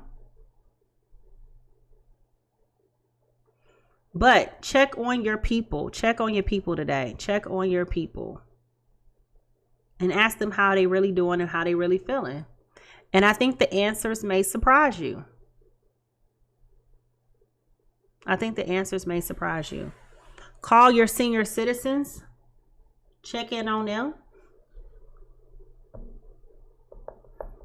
I have an 81-year-old school teacher here who used to be my teacher when I was in middle school. And I can only imagine what she's thinking and going through this morning. As a person who adequately and effectively prepared for retirement and still she's already downsized her house once. And she's still thinking about that she may have to, thank you. I appreciate it, Andrea. Still trying to figure out, like, how can she, like, it's no way in the world, y'all, an 81-year-old person who has worked over 30 years as an educator, retired, got to think about going back to work because they can't afford to live. You know? Is that the world that we really want? I mean, I'm so confused, y'all. I'm so confused. I am so confused today. But, you know, I know it has a purpose and I know there's a plan and all these other things like that. You know, I know these things. It is what it is. And I'm just flabbergasted. I mean, honestly, that's what it is. I'm flabbergasted. But I am hopeful. I'm not as hopeful as I was, but I am hopeful.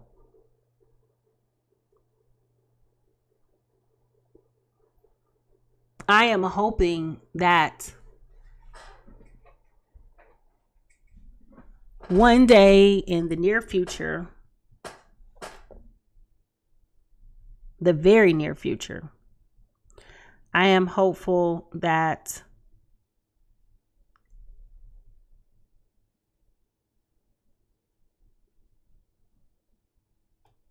progress doesn't include regression.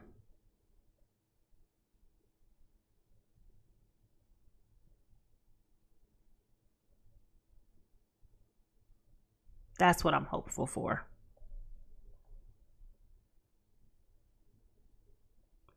I am hopeful that we can live in a place where everybody is respected, valued,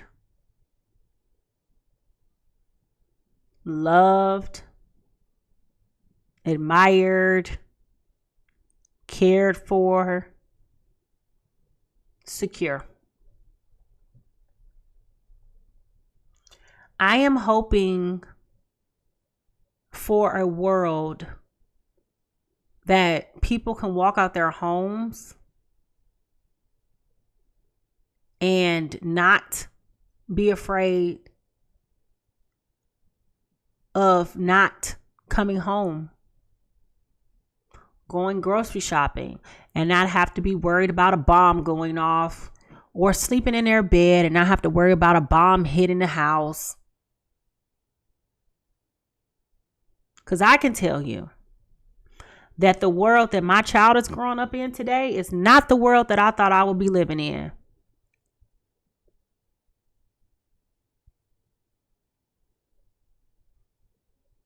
When I used to get up and be excited about life and looking forward to turning 16 and then 18 and then 21 and then 25 and then 30, don't look nothing like what I thought this world would look like.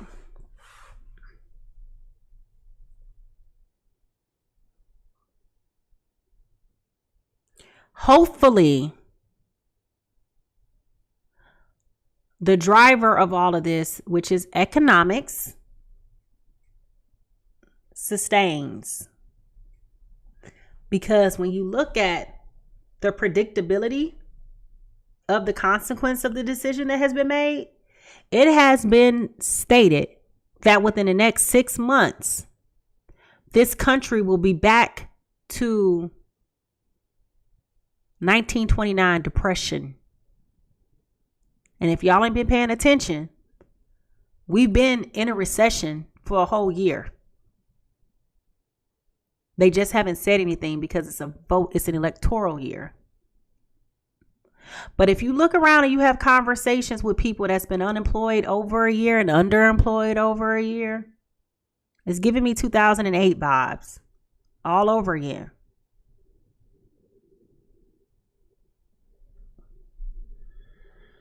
So I just hope that we're going to be okay. I just hope that we can economically recover, psychologically recover, physically recover, because what I'm seeing is not that of a progressive society, but a society of regression, a society of fear, a society of hate, division, You know, how do you, my question is for people that are minorities, seriously, I'm just curious. How do you get up and say the Pledge of Allegiance and miss over this whole big statement that says one nation under God, indivisible, with liberty and justice for all, and know that that don't apply to you? I'm curious. I got so many questions, y'all. I'm just curious. I'm just rambling. At this point, it's over. It's a done deal. Again, it is what it is. I'm just disappointed. I'm just concerned. I'm just afraid. I'm just scared. You know, all those different things.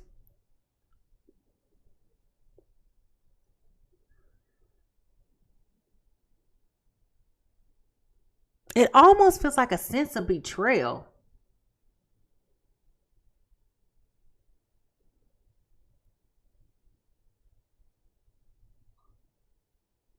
But people have spoken. They said what they said.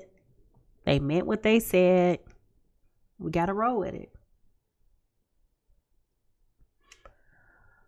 I don't know, y'all. I don't know. It's crazy, right? But I would just you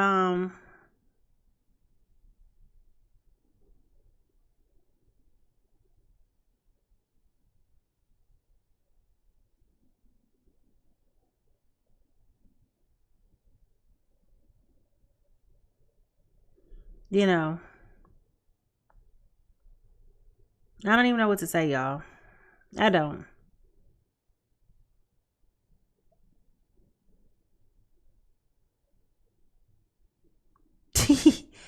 You know, the internet has a way of making fun of things that's not even funny.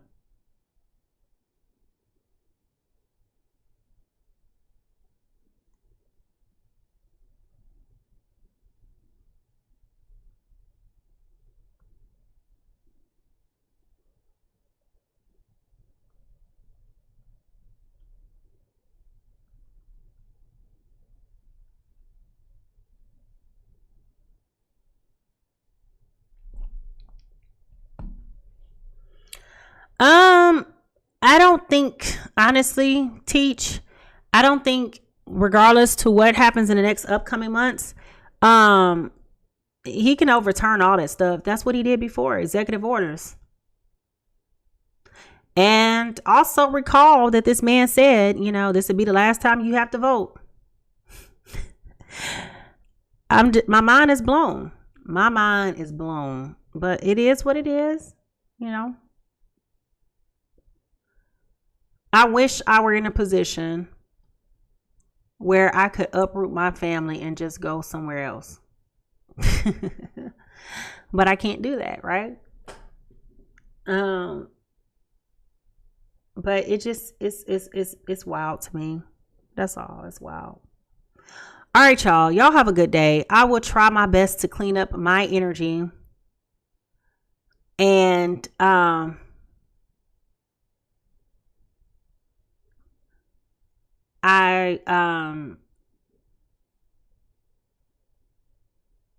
yeah, I know.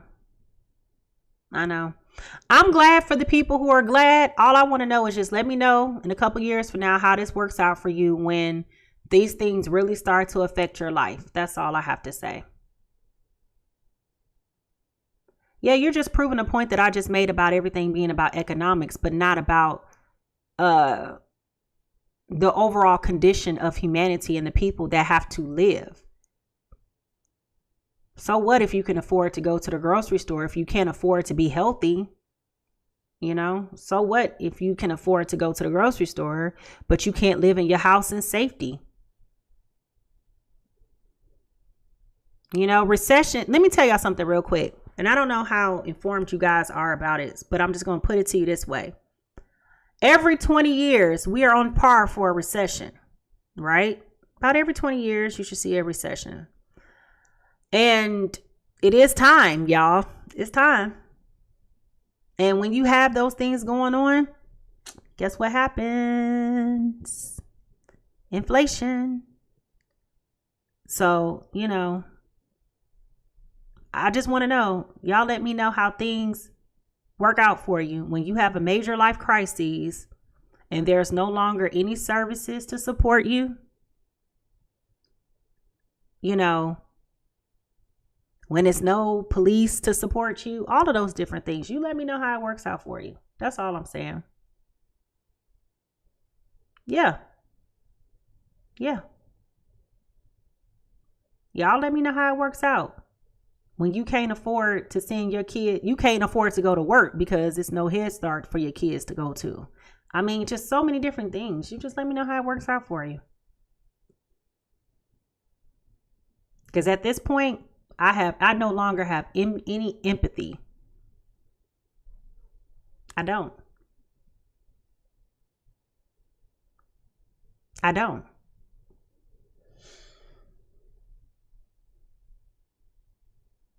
I'm sorry to say that. That's very heartless. But I don't.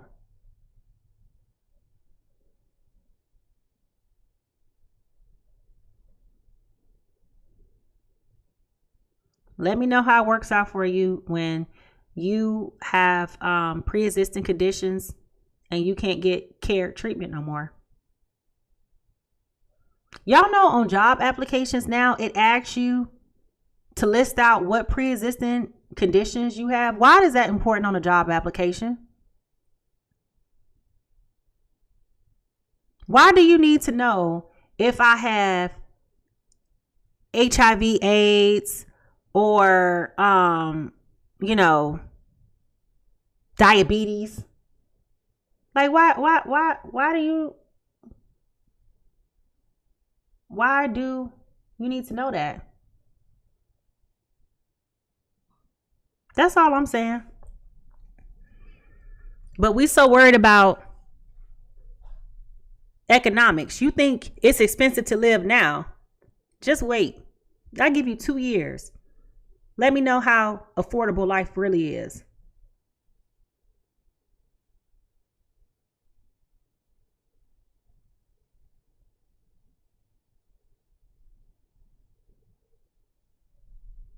That's all I'm saying.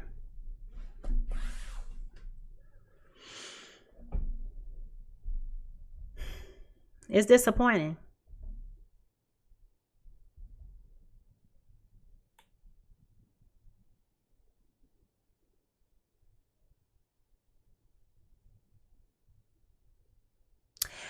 Ashley,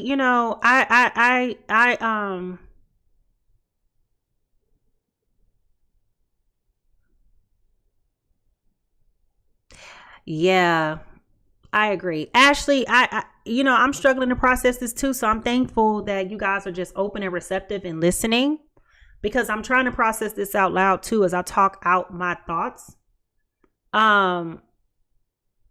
It will be, watch what I tell y'all. Today, the stock market is going to boom today because corporate America and the wealthy who run these organizations, they wanted that because of the economic piece. So watch the stock market boom.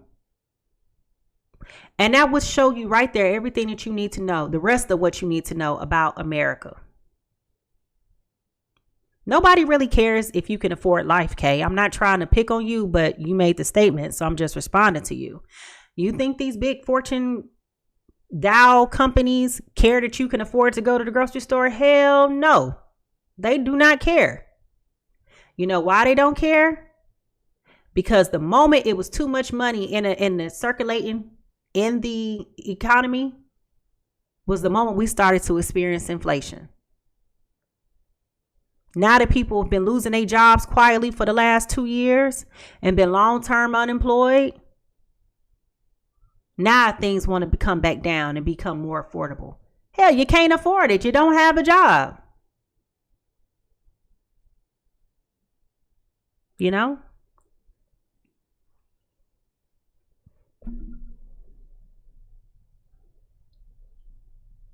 I'm just really curious. If things happen the way that they said, I was saying that earlier, Barbs, about the food not being good. All I'm saying is this, right?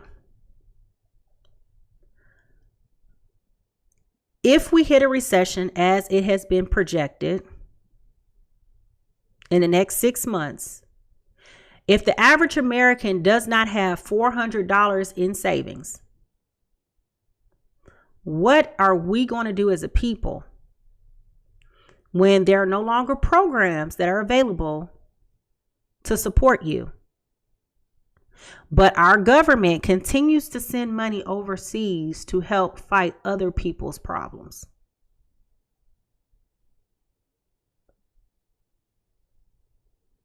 What happens when the food that you have to eat, because that's the food that's available in the store, is giving you cancer and everything else, and now you don't have to be covered? How do you afford to live with that?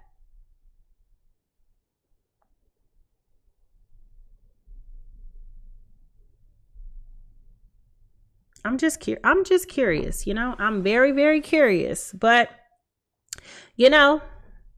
I could be like a lot of people and be selfish and be like looking at my income and looking at my material things and say, oh, well, that's not my problem. It doesn't apply to me. But I don't think like that. A lot of things are not going to be FDA clear. It's a whole lot of things that we took for granted are going to punch us upside the head.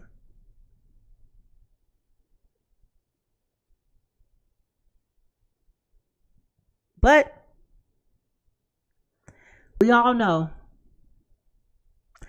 now today how people really think and how people really feel. And we also now know what people really care about.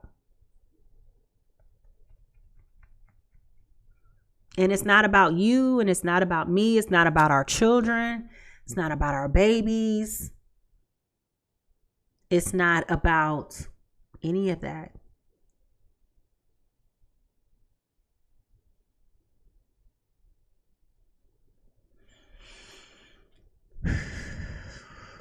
I don't know what to say, y'all.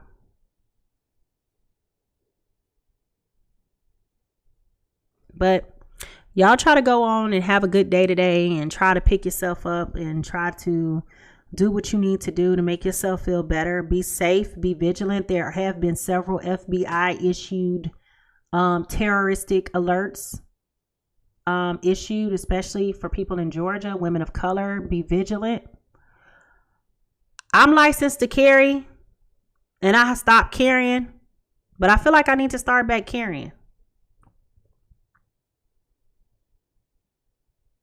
I'm not going to tell you what to do, but you got to think, since everybody else thinking about themselves, you think about yourself. Think about yourself.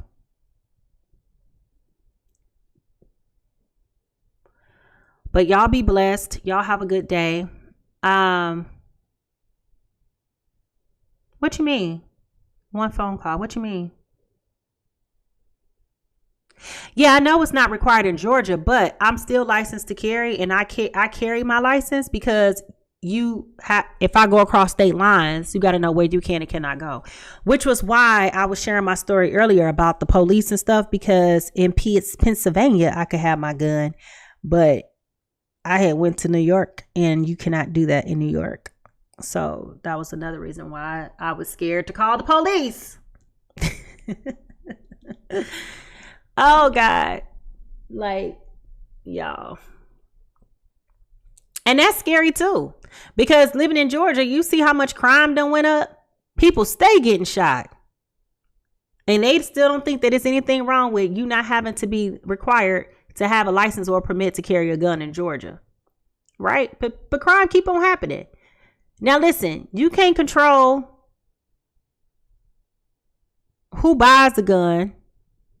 I mean, you can control who buys your gun, but you can't control who gets their hands on the gun. So all I'm saying to y'all is you got to really look at the people that people are putting in office. I'm going to end on this note. A lot of people only pay attention to these big presidential elections, but y'all really need to start paying attention to who y'all voting for on a local level. Every 2 years. Every time there is an election going on, you need to have yourself in the polls. familiarizing yourself with what is going on. Okay? Familiarize yourself with the laws that are being passed at a local level. Yeah, they do. You know what? I will say this. When MGT got reelected, I knew we was in trouble. Because if you listen to the constituents of her district, they complain all the time about her. But then you went and voted her back in. Make it make sense.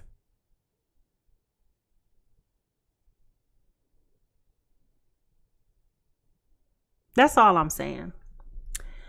But, it is what it is. It's a new day, unfortunately. And here we are. And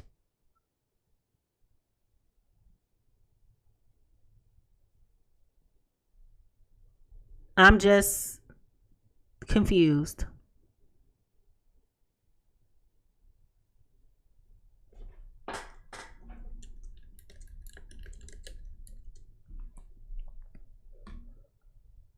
I'm just confused. So, right, third time. But like I said, I'm just curious to know how this going to work out for us. That's all. I'm going to be open-minded. I'm going to stretch and say, maybe it's not that bad after all. But we got some explaining to do, folks. And you like how I said we. Not you. We got some explaining to do. So anyway, y'all have a blessed day. It's been a 2-hour conversation. Thank y'all for listening. Thank you for participating and engaging. Like I said, check on your people today. Check on your people. Check on your people. I can't say that enough. So many people are waking up today feeling sick. Check on your people. All right, y'all. I'm out. Well, thank you. Also, while I got y'all, go ahead and follow me on YouTube at Mimi Lightseer. Follow me on YouTube because, like I said, TikTok is on the verge of being disbanded in the United States come January 19th. We want to be able to continue to keep the message going. We did hit our 300 subscribers. Woo, woo, woo, woo. Now I'm going to set a goal for 350 for the end of this year. So let's get up to 350. Go ahead and follow me. Hopefully today, by the time I get back, the energy will be a lot more clear. The energy is heavy today, y'all. I'm telling y'all, I woke up with the Bee Gees. My heart is just broken today for people in America. And thank you, Ashley. For those who have different views than me, trust me, I'm not trying to do anything disheartening to, say your views, my views, none of that. I'm just asking practical questions that nobody can seem to give me a valid answer to. And so, since nobody can speak hypothetically to answer any of my questions, what I now would like to know is the update. I want to hear from you within the next year, 2 years, 3 years, 4 years, and so forth. I want to hear from you who celebrate this victory. I want to hear from you how this is working out for you. Because I can tell you how it's not working out for me right now.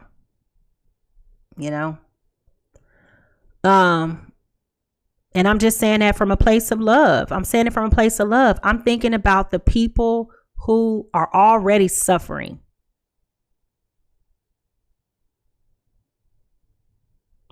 Who will never, ever have people of certain demographics look at them as people, more or less citizens, and who would never think for them. My heart hurts today. But here we are, folks. We the people have spoken. So anyway, that being said, y'all have a good day. I'm out. Bye.